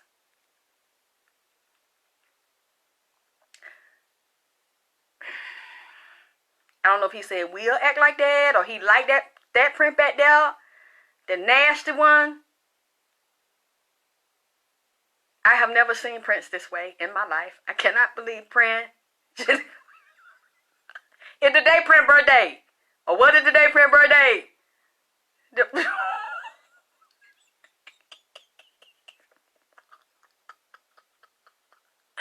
I guess he can be himself now. He ain't got... Or he trying to tell me something. When we say, I will die for you. So that means somebody in that relationship has taken that type of oath. This is going to be till death do them part. Remember Prince had said he stopped singing back there, that old Prince? He wasn't doing that Prince no more. Standing here with the purple jacket on, with some bikini drawers and no shirt on, and some fucking high heel boot with a chain on it. with a guitar. Remember Prince said he wasn't going to do that no more, dread like that no more. When I started talking about Will, he started doing that. And pointing and licking his finger. I'm not finna do this, Prince. Okay, let me get into this. Some of y'all need to be careful about. They say it's a microwave plague of death moving through the New York gay male disease community, along with disease with rats. And be very careful. I don't know if it's gay people listening to this, gay men, y'all need to be careful. And women that like to sleep with gay or bisexual men, or you may not know, be careful, because it's also tied to this coronavirus and HIV. It's a special illness, and it's coming up, and also looks like herpes, like it's a strain where I see inflammation, redness in the rectum, in the anal rectum area, and raised bumps in the anal rectal area that the doctors are not talking about, and that the antibiotics does not treat and does not cure. Okay? This is a new strain that's attached to this corona. I haven't read it too deeply because I'm so tied to this. It ties into the situation with Polight. They mentioned, Nipsey mentioned this and Hell's Kitchen. This is Hell's Kitchen. Y'all tell me where Hell's Kitchen and different boroughs associated with Hell's Kitchen and a Latin king. A few Latin king.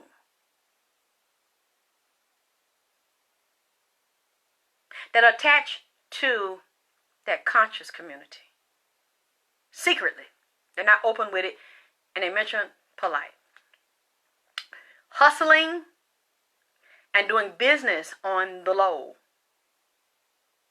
Also mentioned drugs. Drug dealing, coke, heroin. Heroin sales and dealings that move from New York to LA, as well as fraud. Other forms of fraud. They even mentioned, when they're talking about him, bank robbery, because this has been on my mind for days. Nipsey says, tell. But they keep giving me so much to goddamn tell. Briefly get into this, because it takes me back to Nipsey, Tupac, and LA, okay? Drug dealing, bank robbery, but the way the bank robberies were done, that they are putting his name in, there are women involved, people that work inside the bank, and also the way he's doing it, he's not directly doing all of it. There's some women involved or that have done it, and it's also with bad checks, forged checks, where you walk in and you give the teller the check, you know it's fake, they know it's fake, they call someone, also mention Nigerian, possible Nigerian connection, and I don't have to, he said the tribe of Dan. This is associated with the tribe of Dan. So I have to go back and see what African groups are associated with the tribe of Dan, and this showing that, I don't know if Polight is a descendant or has descendants from the tribe of Dan, or are doing this networking, and some of these people are involved with the scamming from the tribe of Dan.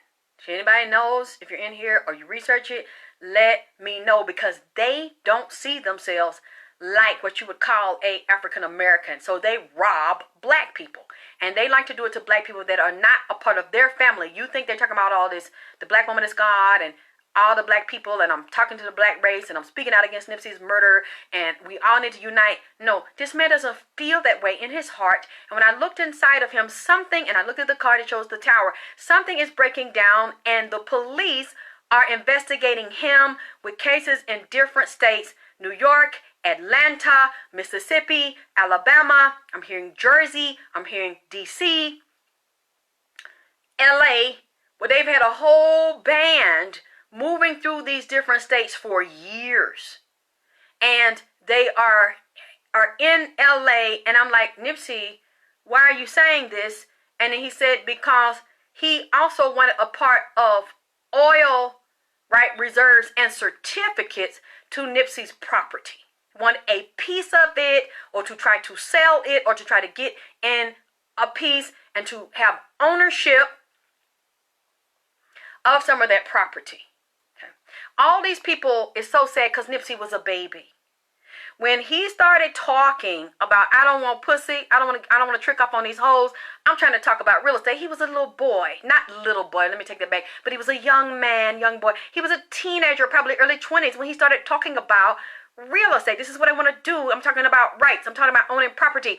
And he did this and got his brother and got his father and got partners. And this baby didn't know that people were listening. Wolves around him listening and helping him get it and just to steal it as fast as he gets it.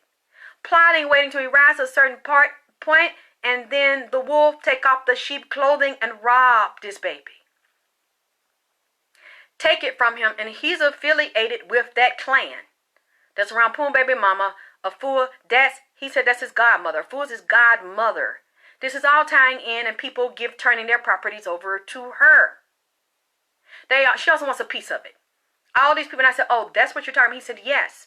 They're trying to figure out ways to get in there and get at this man's property. Now, I don't know if it's true, but word is, and I also had Nipsey said something about it. I don't know if Puma Baby Mama has a stake or a right or a piece of ownership in that man's property as well. That wants that property. They all wanted to rape, pillage, and plunder and murder this man because they couldn't get it from him, realize he wasn't stupid like they thought he was. And I just saw this skeleton spirit, this death spirit around this, and you can still see it on that property. And it showed federal, not just state police in different places, also federal police in different places. And I saw something, and again, I'm saying this is alleged because I think I saw this in the spirit, and I heard Nipsey trying to explain it to me. I saw where they say he has several wives, and some of these people that are wives are helping in the scam, and some young girls I see are homeless or get off the bus, and they need clothes, they need shoes, they need food, they need a place to stay or in the shelter. He has stalked out or gone into it, acting like he wants to help these people, and then some of these girls get caught up with him or taken to her as someone that's going to help them and get assistance, and then they end up getting their resources and benefits some kind of way turned over to this woman or having to donate them, and they end up getting caught in a form of prostitution. I literally saw, and again I'm going to say alleged because maybe I'm hearing this wrong. I pray that it be revealed what I'm saying because I didn't want to say this. He's saying he has certain ones to travel around from state to state. What I saw is an old man. They're picking like old men that are crippled, that have sicknesses, illnesses, disease, on a cane or a walker, a lot of medication, terminally ill, like very ill, not going to recover, where they don't have their family, love, and support, and they live alone. They target these types of people, and then it's a young woman, attractive, got a nice body. So what older man wouldn't want that around? Bathe them, kiss them, rub them down, pretend they love them, cook for them, clean the house, go to the doctor with them, help them to take their medication. And they put themselves into the man's life because a lot of these men are lonely and they have nobody and they're old and they're not as attractive anymore. They know they're dying and they have health problems that they're not going to heal from if they've been diagnosed with cancer or any type of terminal illnesses. So they already know if these people come up dead, there's not going to be an autopsy. There's not going to be an investigation. There's not going to be family to protest and to accuse the young woman that's around there. So they end up getting into the man's bank account, or they how? Because they end up including them or making them a, whether they notarize it, they give them some type of power of attorney to control some of the things, and then all of a sudden this person, the medication, something's added to the medication, and the person gets very, very sick, or they end up dying, and also the insurance. They're doing this for insurance and checks and bank fraud. This is what I saw happening to some of these people. Or a girl will go in there and ingratiate herself like to the family and be helping in the family like she has nowhere to go, and I'll clean up, I'll stay, I'll do what you want me to do, and be with the older man, and all of a sudden there's a knock on the door. Let me tell you something about this man, allegedly. From what Nipsey's showing me, he's very charming. I watch him speak and I like listening to this man speak. I think he has a brilliant mind and he is very intelligent. But do not be deceived. This man is a motherfucker. This man has bodies on him. Allegedly, this man is a cold-blooded killer. And he will do it to a black person.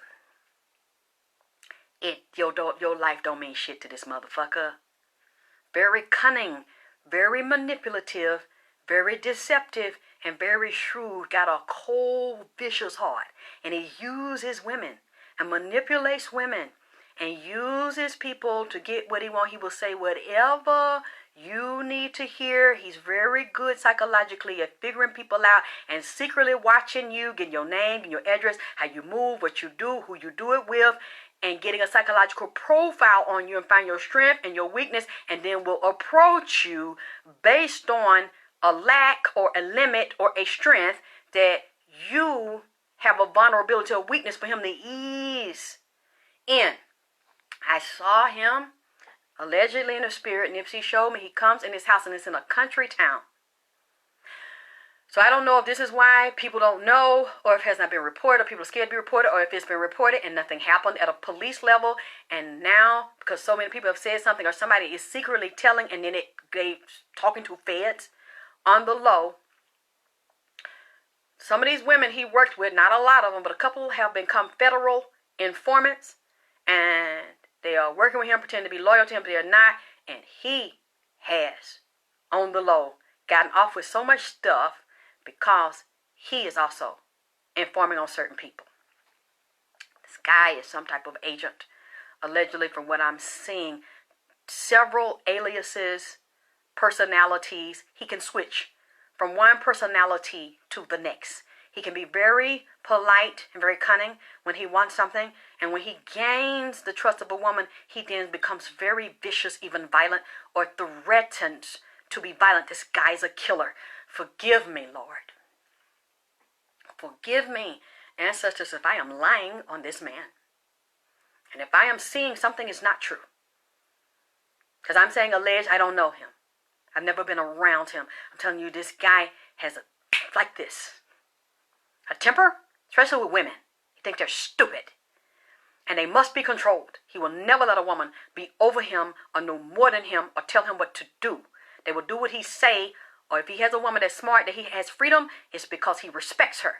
He respects her mind and her knowledge, and she's strong and she's tough, and she can take his brutality, and she agrees to be a bottom bitch and let him do the other things, and she understands. I saw him knocking on this door, and they open the door, and the girl is a young lady. She's standing there, and she's looking scared, and the man doesn't know what's going on. And he goes, and then he comes and goes, well, what do we have here? No, he done stole a car or changed the tags. Nobody knows he's there because everything is fake. The car is fake. The car's not his. ID's different. He's real shrewd and sneaky like that. Real cunning. He could be around your house. You don't even know this motherfucker's there. Watching, setting the shit up. And the man is, old man, scared. He's like, what are you talking about? Because he's young. And even though this man is tall and slim, don't be deceived. This motherfucker is very vicious and strong. Guy's very strong, even though he's look like he's tall and skinny. He goes, what? So this is where you've been. You ran away. We've been looking for you. And the man's like, what are you talking about? He said, don't you know she's underage? He's like, what are you talking about? She's an adult. No, she's not. Tell him that you're underage. Then she goes, yeah, I'm like 16, 17. And this man goes, what? I didn't know you were that young. You told me you were like 20, 21. And she's like, oh, did I say that? No, I'm really underage. I ran away. They're looking for me, knowing she didn't.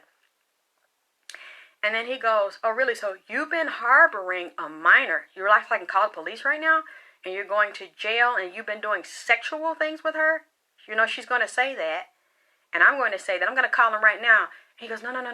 Please don't do that. You know, I got a weak heart, and start talking about he got all kind of physical problems and shit. You know, the man old, the man sick, he don't know country. Because he didn't do this to a city slicker. And he goes, well, you're going to pay me not to tell, or you're going to have a lot of problems. And then the man is afraid, and he's old, and he's sick. He's like, I don't want any problems. He said, you've been harboring, you know I've been looking for you. Yeah. She goes, yeah, I didn't know. Okay. And she's really nervous and scared. And he ends up, either they go to the bank, they get money out, or they already get it there. You're going to go, we're going to go with you, we're going to wait. And if you don't, you know what's going to happen to you. And if you think you're going to tail and get away, we got your house surrounded. We got the apartment building surrounded. You don't want anything to happen to you, especially when you've kidnapped her, literally. And I've been looking for her everywhere, and this is a minor. Do you really want that trouble? You, as old as you are, you want to go have this problem? No.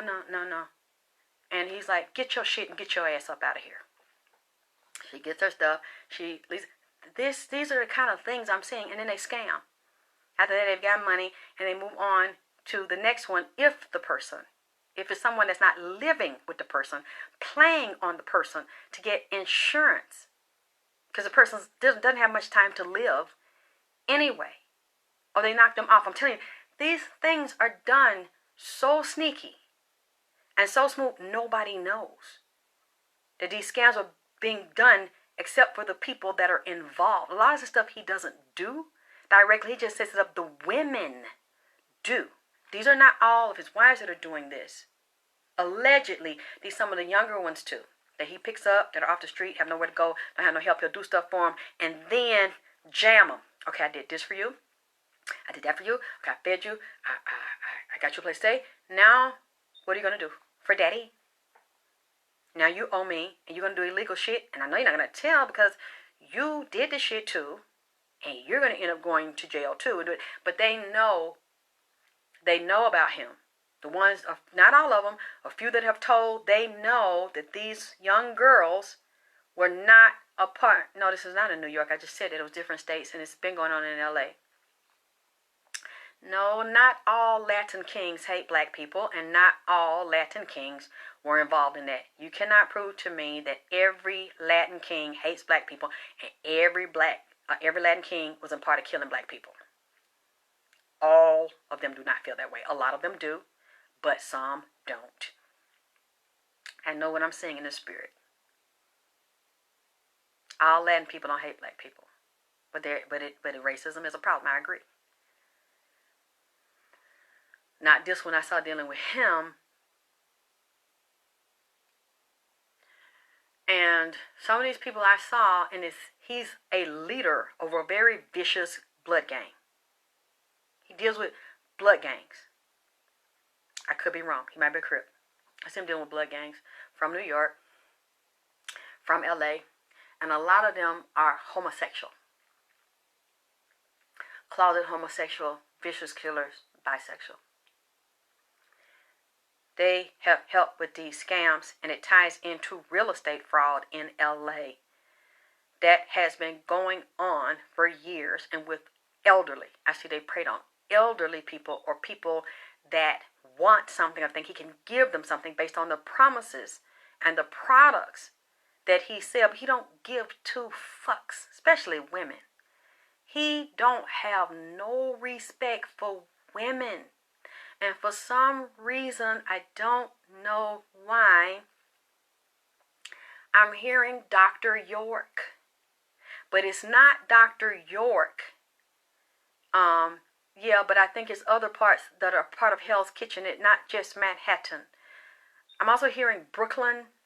There are different parts of New York, but the Spirit told me, and Nipsey told me, Hell's Kitchen is also a part of it too. So this extended, not just mostly black people, but also some Latin and some white. But he didn't go to them directly. There's another way he scammed, because this guy has a corporate mind.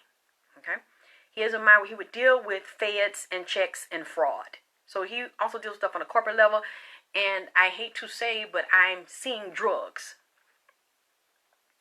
Drug sales, drug use, fraud, and forgery.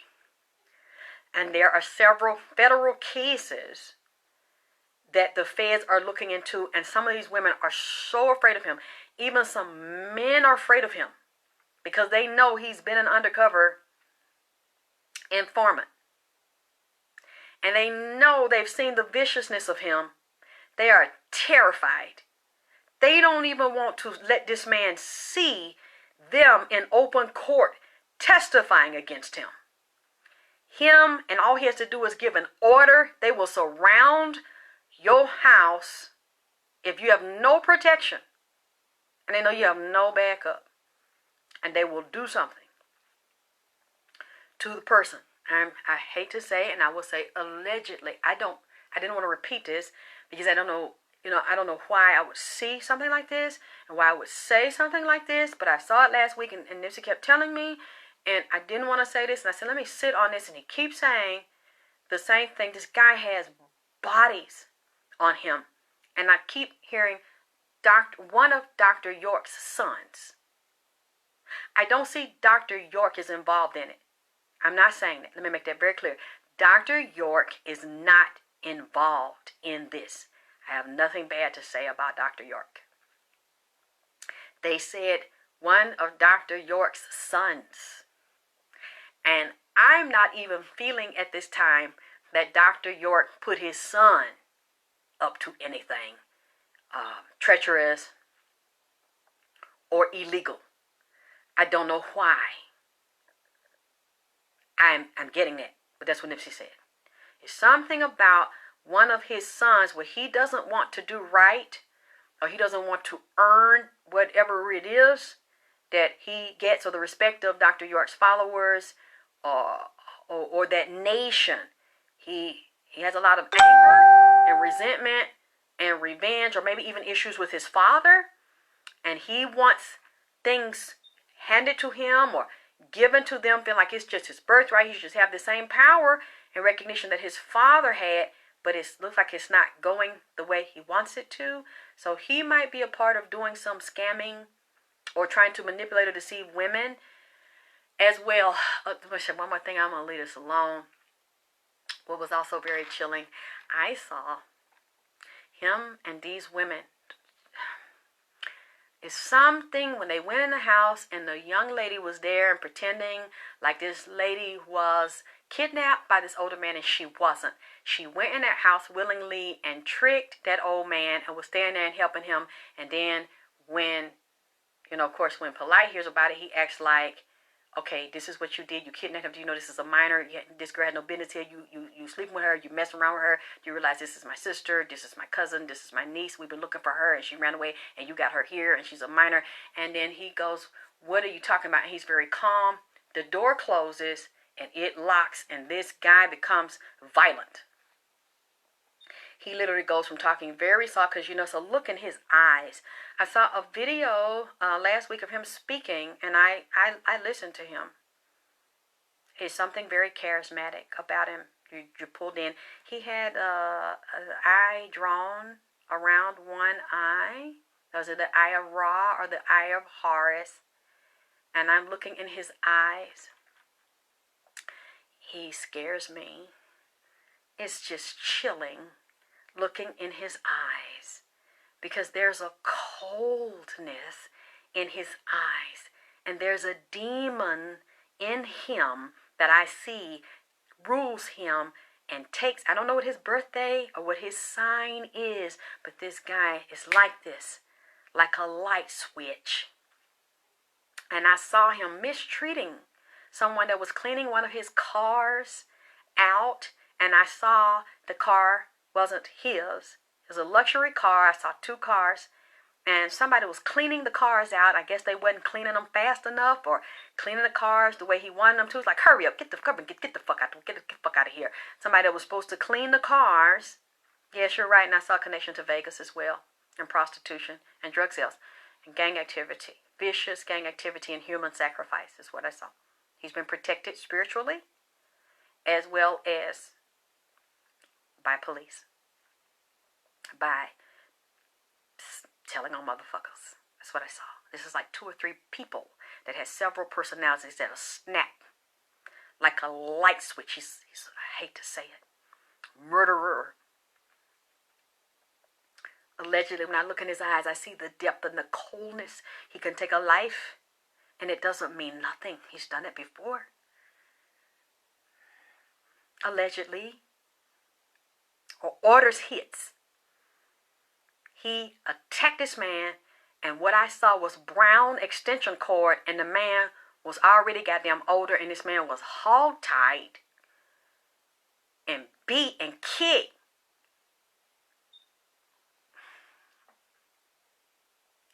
Allegedly. Hog-tied with some brown extension cord.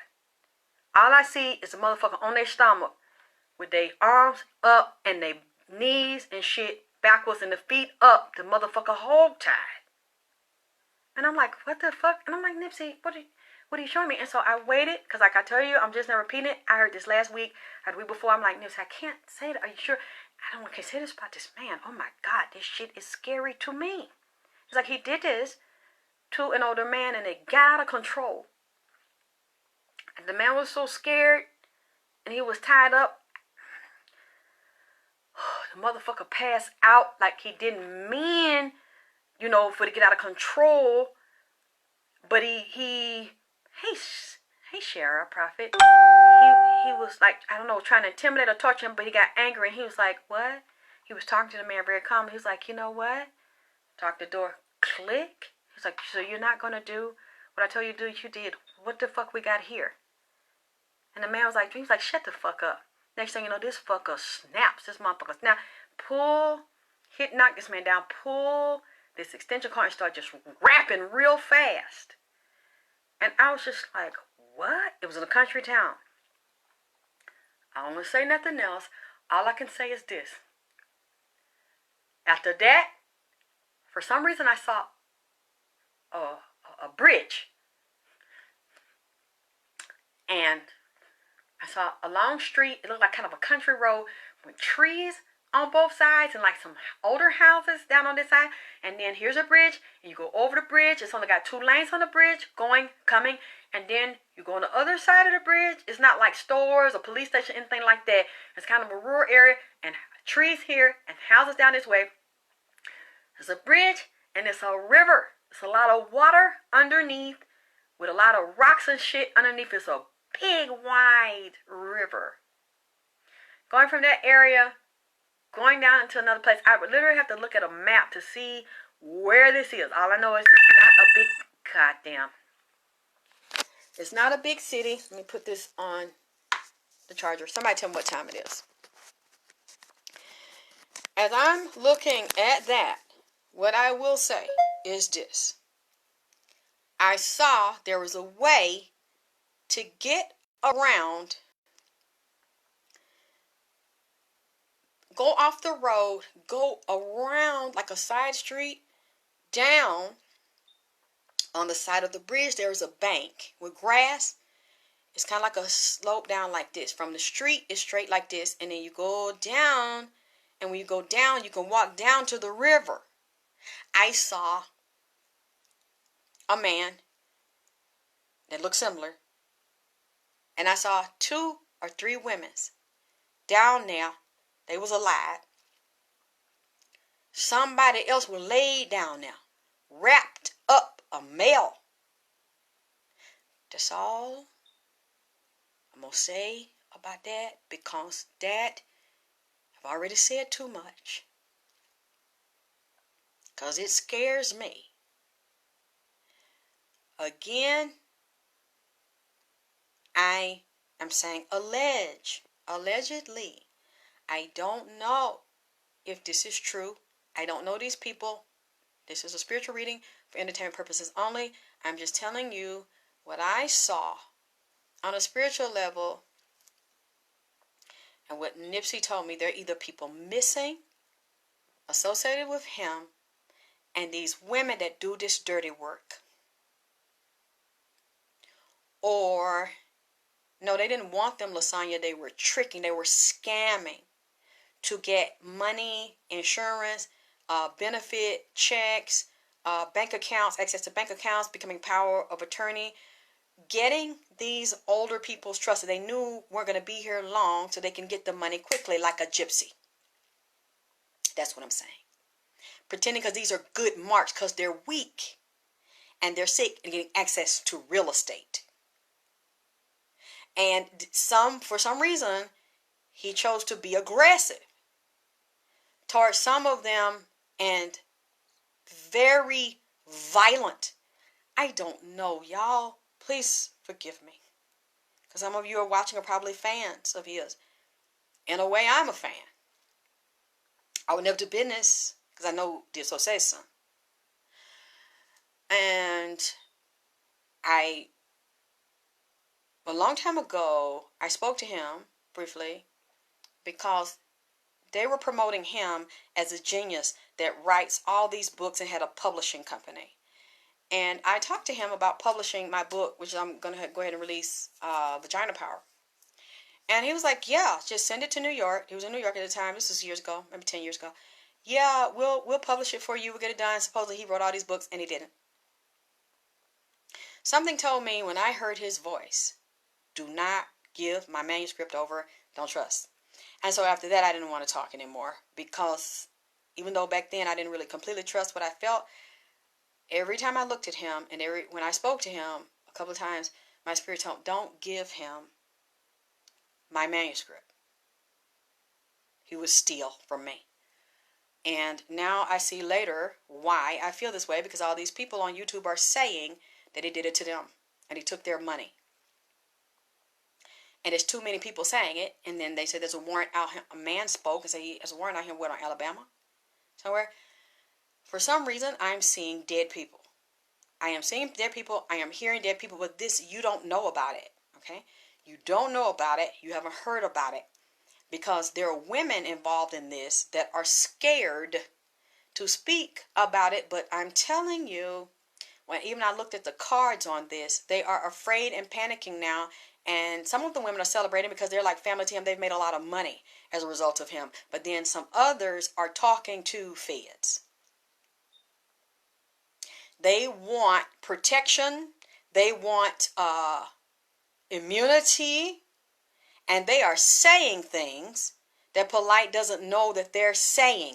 And I see one or two around him that is not, they're pretending. But they're really not on his side, allegedly. And they have been partners in crime for years. Something is wrong in that circle. And something is shifting. And as a result of that, and they're closing in on some of these things. Because for some reason, I see a body of an older black man. And I see someone near the water, a body laying on the banks of the river. I don't want to say pushed in. I really hate repeating this to you, period. I didn't want to repeat this to you. But Nipsey kept saying to me that I had to repeat this to you. It's awful, isn't it? Some of these things I say are very, very awful. And they should, I don't know, forgive me. Again, I will keep saying alleged. But there's something very wrong in that circle and the level of violence this guy has. He has no human compassion. He only thinks about himself and being selfish and what he can get from people and manipulate them, especially women. He has no respect for his so-called race and doesn't accept or embrace us. He's very cold when it comes to us and will say everything he says. As a matter of fact, as he's talking, you're getting excited and he's playing on some fear or insecurity you have about money, lack of it, or not where you want to be, and thinking he can give you the answer because that's what he says. But in his mind, it's like this dumb bitch. And if you get him by himself, you will see it. And people have been around him and saw him beat someone's ass, get them on the ground. Look, Lasagna, stop it. And start to kick them in their asshole. Like kick them in their rib, kick them in their stomach. This fucker is, and he's talking to you. I hear him beating somebody and talking, but he used his foots. Them big long ass feet. Kick a motherfucker. Say, man, get this motherfucker up and get this motherfucker out of here, man. Get this bitch out of here. And they'll say like, oh, okay, well, you're loyal to me? Because I seen you two bitches talking like in the bedroom. Paranoid. Like you talking like with y'all plotting something on me or y'all close to each other. I thought you was You was here for me. Now I see you two bitches like y'all got something, y'all know something that I don't? No, Polight, no, we here with you, really? Beat that bitch ass. They're like, what? You said we were sisters, we in here talking, no, but you talking to the bitch behind me like it ain't about me, like it's about you two, like you gon' like y'all plotting something.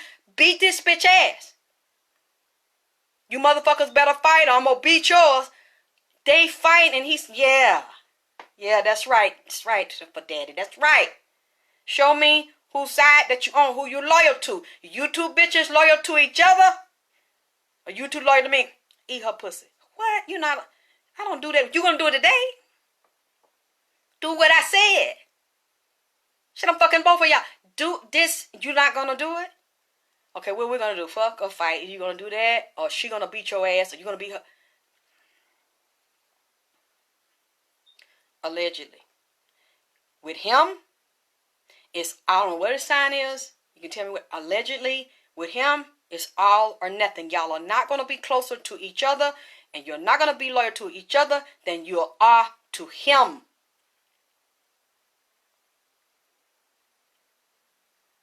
That's what it is. You're not going to do what daddy say, and you're not going to be the best dada. You gonna do this for papa? Your motherfucking ass ain't gonna be here. You two bitches ain't gonna get along better with each other than you do with me. Cause that now I'm gonna question your fucking loyalty. Why? So you with this bitch, so you get this bitch to put, then y'all bitch get out and give me some fucking money then. Cause these bills, this rent, this food and shit. So since y'all up on each other and y'all ain't here doing it for daddy and working for me, then goddamn it, bitch, if you two stay here, you gonna have to pull your motherfucking weight, bitch. Since you don't want to be loyal to me and do the fuck, which one is it? Oh, well, no, you gonna pledge your allegiance to me. Or we're gonna have some problems. Now, bitch, goddamn it, bitch, get down and lay down, bitch. Pimp, hoes, pimps, hold down, pimps up, bitch. Now, what are you willing to do for daddy?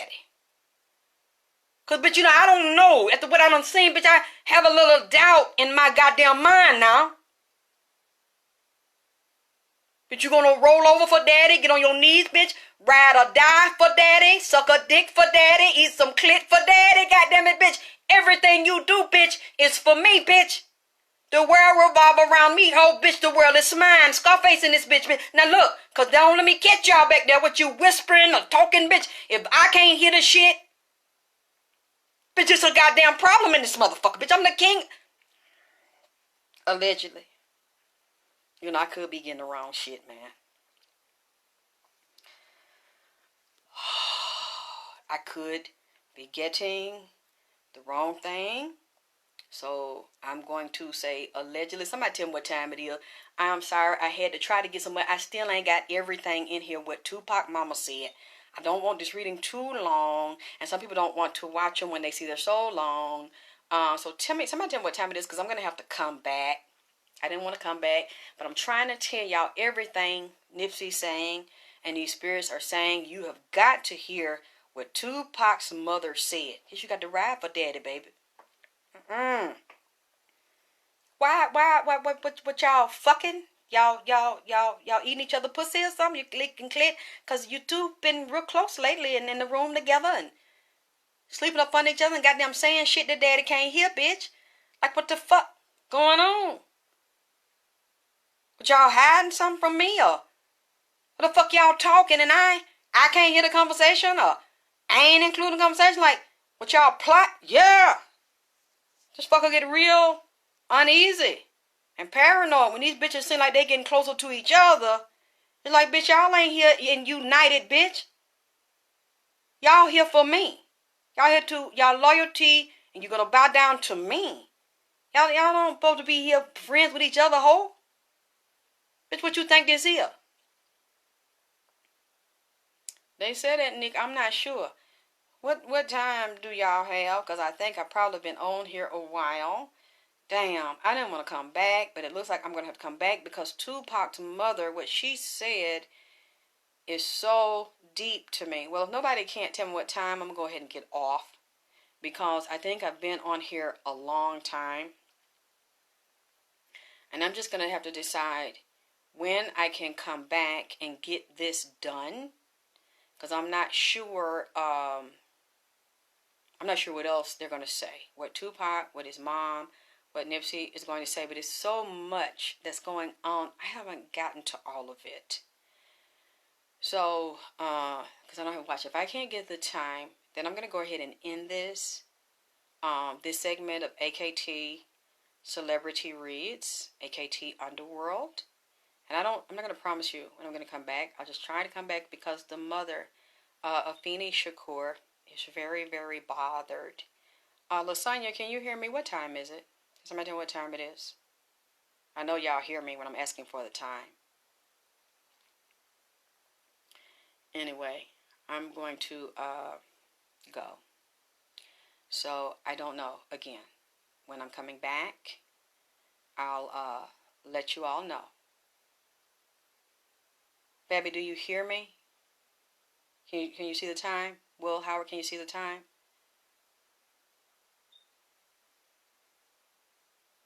Shara, Asia, thank you. Nikki, oh my goodness. Thank you, Dar. So it's 2:25 where you are. Where Nikki is 3:24. That's probably my time. That's probably Eastern Standard Time. Oh my God. I would try to finish, but I've been on here so long. I've probably been here, 2 hours? Oh boy, thank you, Lasagna. Yeah, it's almost 4. Okay, it's 12:25 LA time. Okay, I'll try to add some of it in then. Shit, it's probably already 3:30 here. What Afeni Shakur said to me. She came in today. She said they killed my baby based on the moon phase. I said, Mama, Afeni, what are you talking about?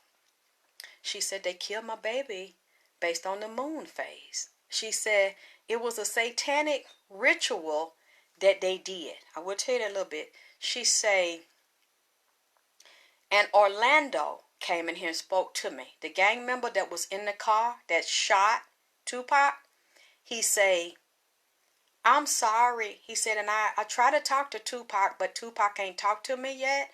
He said, I apologize to Tupac's mother, and I asked her to forgive me. He said, I didn't want to kill Tupac, because, that's the one that he snatched Tupac chain, I think, when he was with, what's his name? Suge at the Mike Tyson fight. And then Suge and Pac went over there and started kicking and stomping Orlando. And then they said that Orlando went and got, the blood gang members, because I saw some Bloods and some Crips from a Crip set there that has something to do with killing Tupac. And Tupac also said Puffy had something to do with it. And Biggie came in here and said Puffy had something to do with it. It had something to do with setting him up and killing him. Okay. So Orlando said, I regret what I did. That was so stupid. He said he missed his family. He missed his child. So I don't know how many children Orlando have. Y'all can let me know. If you got one child or more than one child. He said, I miss my child. I miss my mama. He said, I've shamed them and I embarrassed them. And it was so stupid what I did.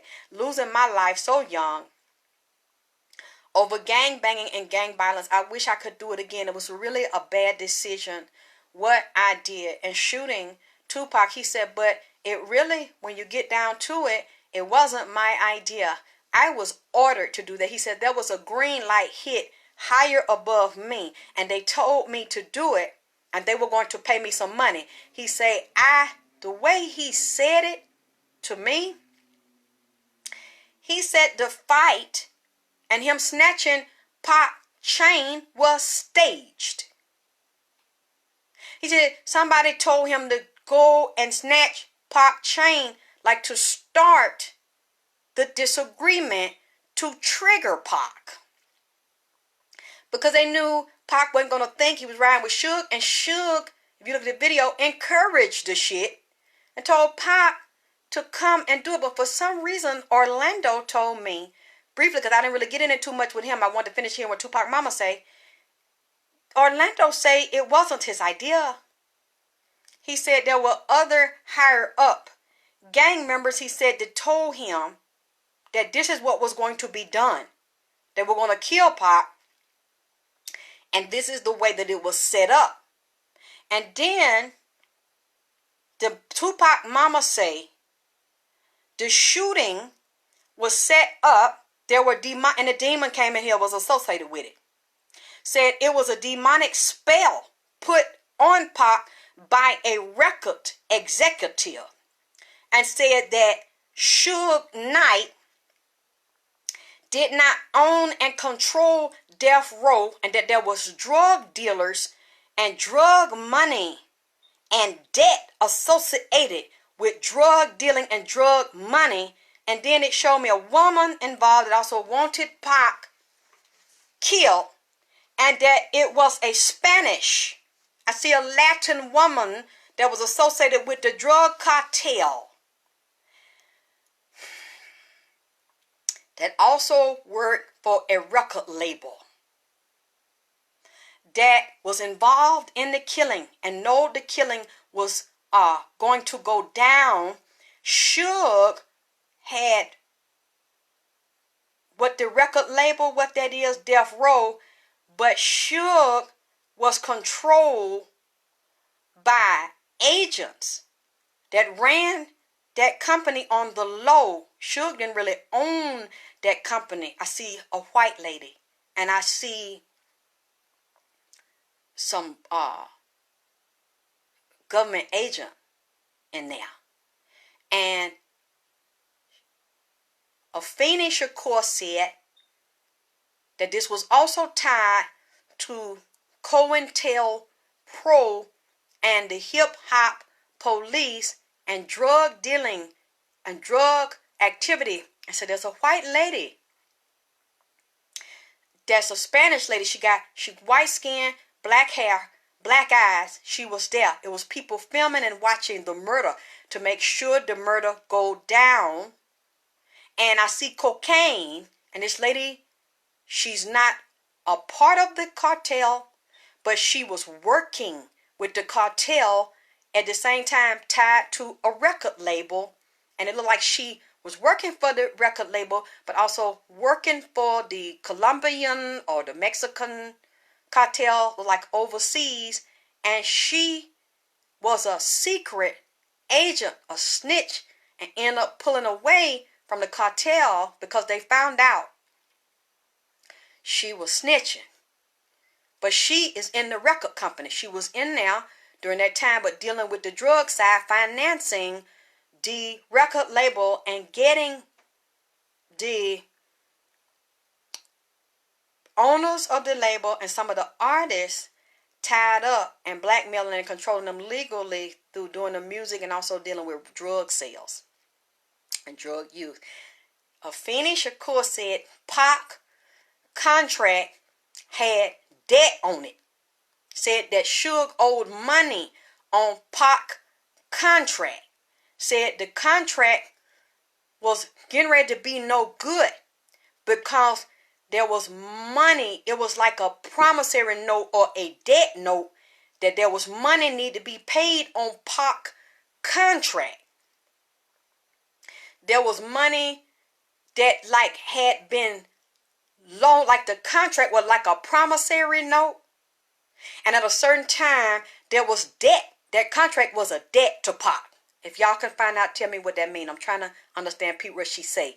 That, and it has something to do with Suge. And it looked like at the time, Pac had questions about his contract and money owed around the contract because it was a debt. Okay.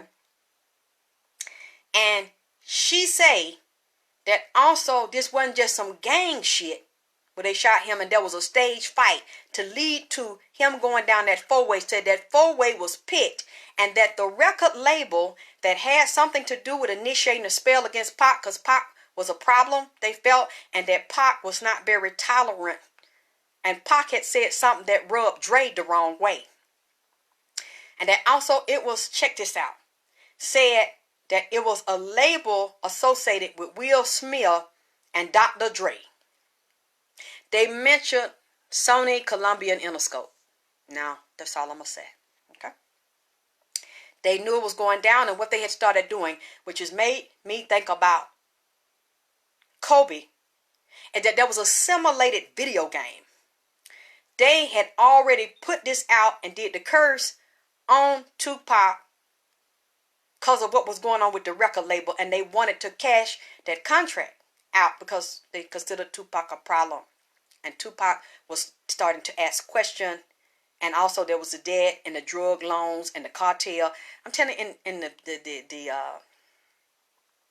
federal agency, because Suge knew about this and Suge was involved in it, but Suge was really kind of was a handler. He was kind of in the middle. He really didn't have no power and control like he seemed to. He was being told what to do too. They had a simulated video game in the record label that they would walk through step by step Tupac murder, driving up to the street, driving up to the four-way. There's a particular four-way sign that was picked on that date at that time for that purpose, based on astrology, numerology, and the time and Tupac's birthday. Okay, because it happened in September. We know that he's a Gemini. She said, well, picked on the moon.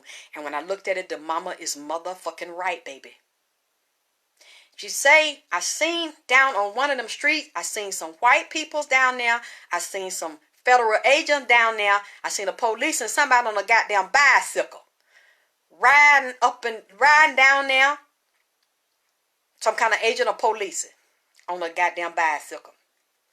I seen a car behind Pac, in front of him, on the other side on the four-way, and on the side on him, and some women's. The women was told to slow him down, keep him preoccupied, and there was a nigger in the car with the women's.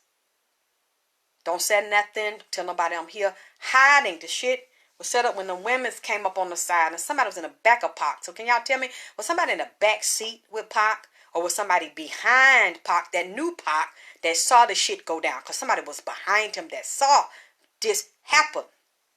Okay. And she told me one of these four-way streets, there is a water plant. There was a water, you know how the water plants and stuff, they have the big metal round tank with water in it. I seen it down on Flamingo. One of them streets, I looked it up, was Flamingo Road. Or was it Flamingo Drive? That four-way they shot him at. Tupac mama said during that four-way when they were simulating this happening, so people in the music industry knew that this was going to go down. That doesn't mean they participated in it, but they didn't stop it either. They knew because they had something to gain or just didn't like Pac. And we know Will didn't like him. He knew because they were affiliated with the same record labels. He knew people in music and TV and record labels, so he would know Pac. He would know who was associated with him, what record label he was associated with. These people hear things, plus they deal with a lot of magic.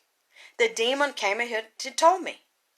Today, he sat here and told me, like we talking about the group sex, that's just business. It's not personal, it's not about love.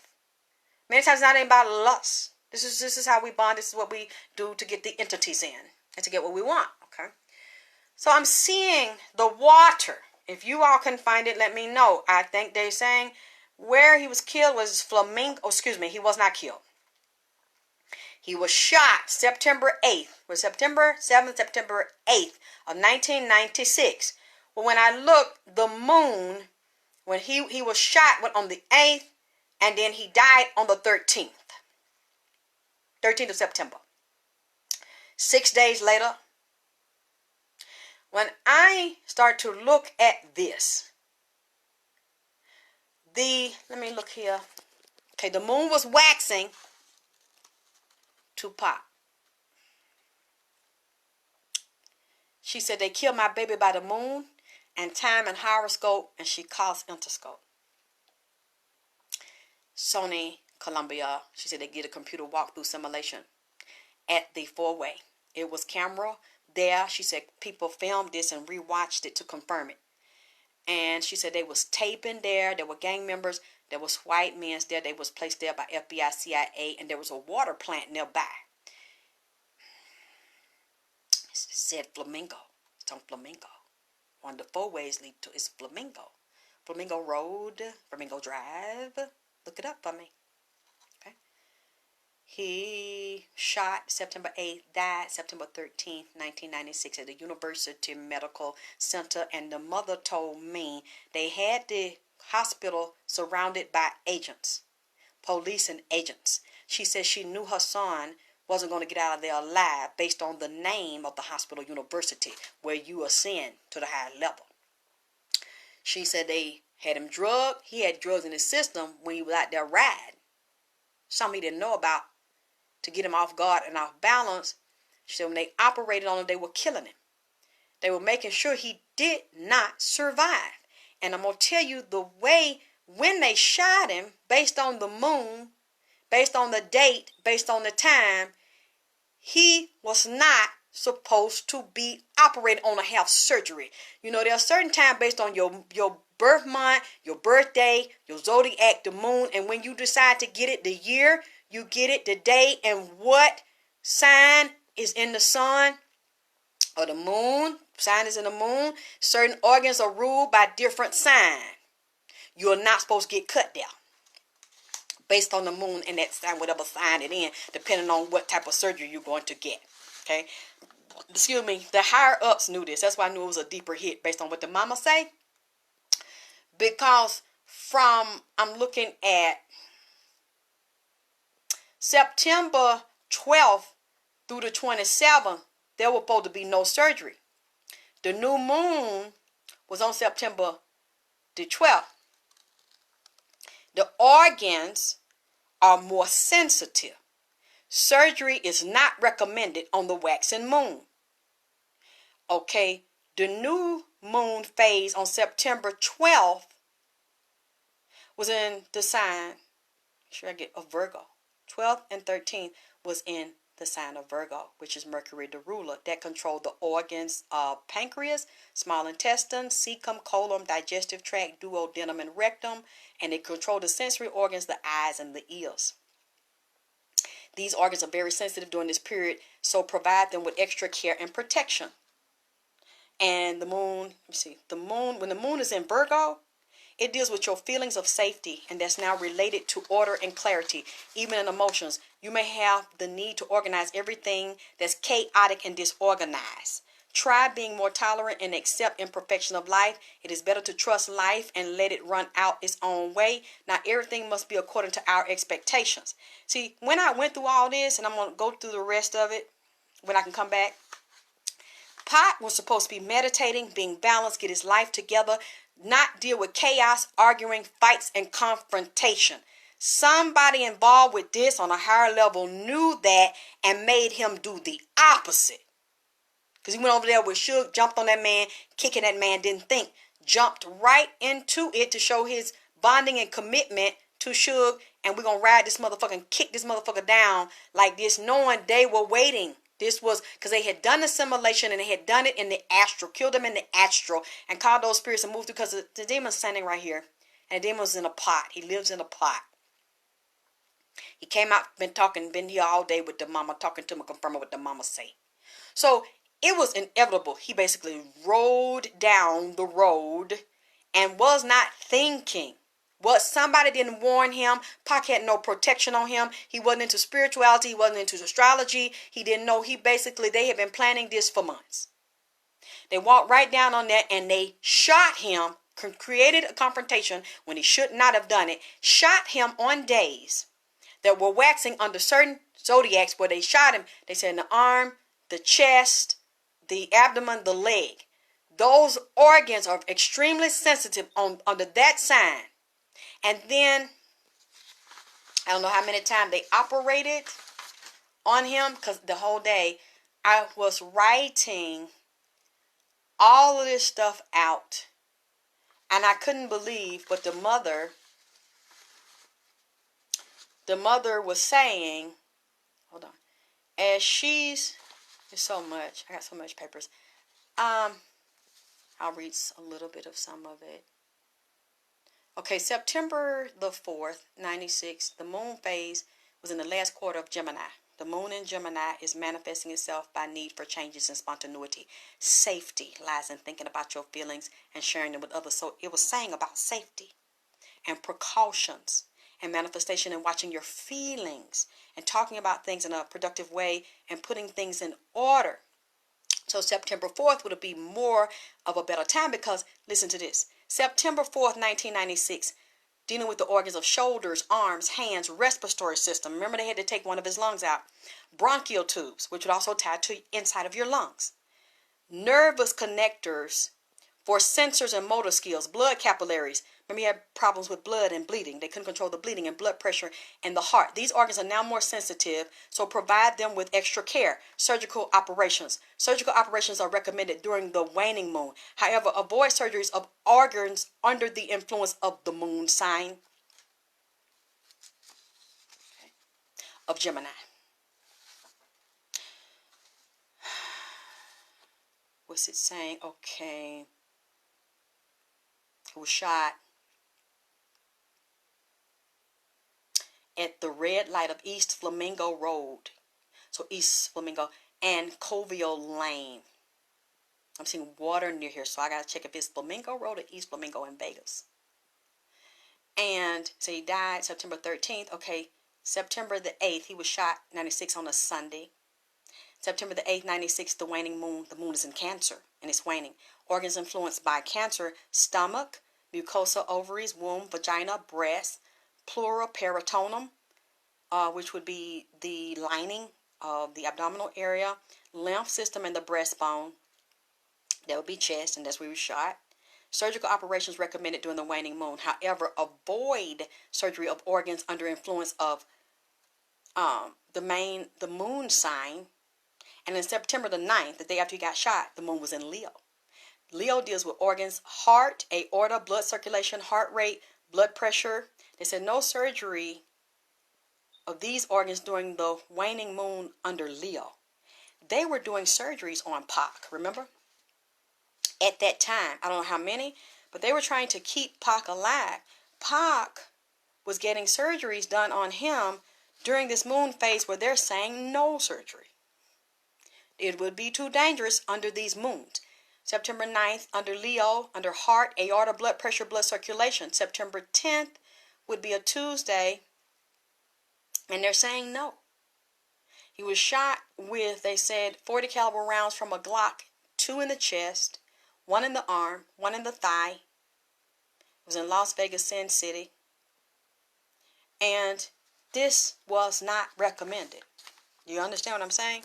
He was shot, perfectly timed and planned, under the moon, ruled by Leo, Gemini,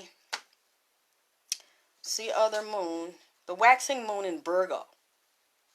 And it was not recommended based on those moons and those organs. They mentioned that those organs be touched through surgery and be cut open. It was too dangerous, and this is what he was told. Someone should have told him to avoid these things, but instead they walked him into it.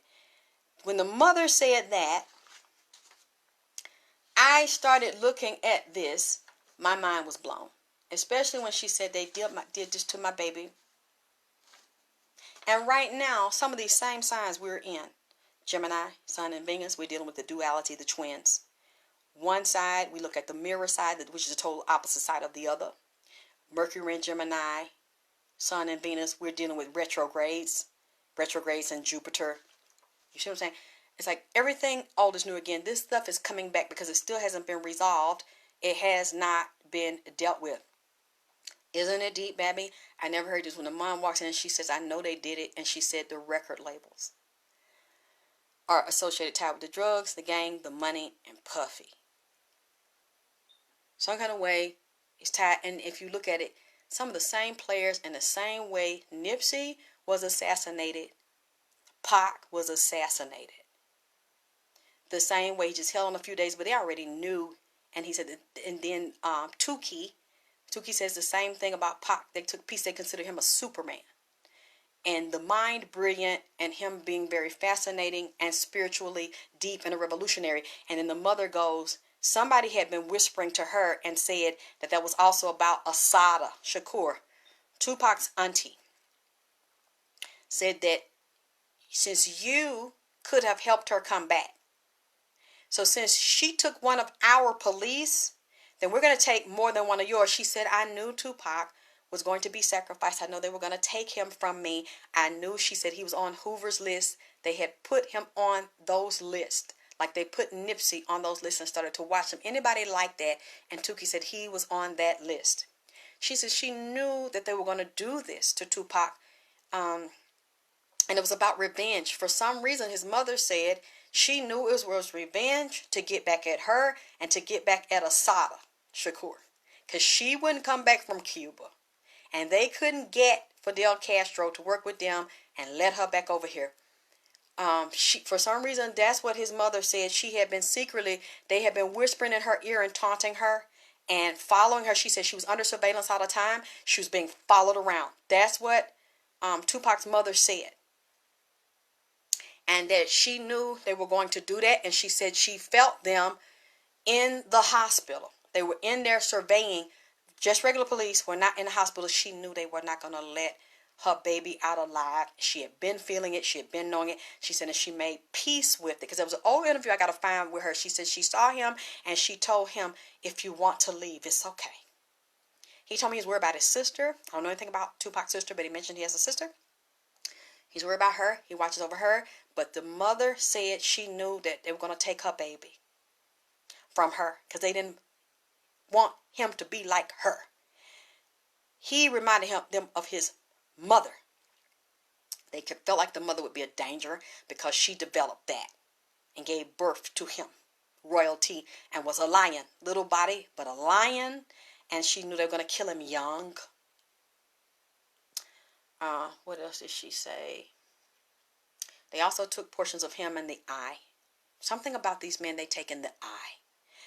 Someone showed me, they shared the autopsy of Kobe, and like I said, one eye was gone. I'm not sure if it's the left or the right. They also have Kobe's genetics because he was also a Superman. It's so much more, you all. I just want to share that little bit. Say it's been so much. I'm trying to cram so much. I've been here so long, but since it's late, it wouldn't matter anyway. If I just gave you all that few minutes of how deep the mom is and how she has analyzed this and how this ties to Tupac's contract and the contract being negotiated and sold and not belonging to Suge. That's what she said. Death Row changed hands and belongs to someone else, and that was the agreement anyway. Suge was just a figurehead, and they actually want to do something to Suge.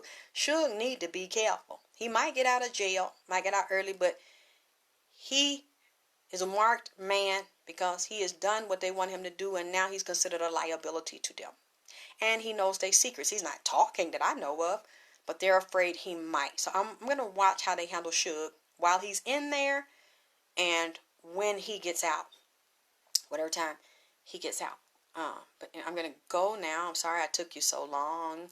I just tried to say stuff I didn't get this in the last reading and tried to cram as much as I can in. And y'all, I'm still not done. So I will come back when I can because I got to pack everybody's stuff. So thank you for loving me, supporting me, donating to me, getting the products from me. I love you. Because I believe you're the only ones that love me. I don't have anybody else that loves me. So, but I know you all do because you're always here. And encourage me and support me and messy. And help me find out the things that I'm saying. If they're true or not. Confirming what we can. I appreciate that. And I will talk to you soon. Thank you so much for loving me and supporting me with the AKT Celebrity Reads, AKT Underworld, King Nip, Queen Drip, The Dirty South meets LA. And thank you, LA. Thank you, everybody that love me and support me. I'll talk to you soon.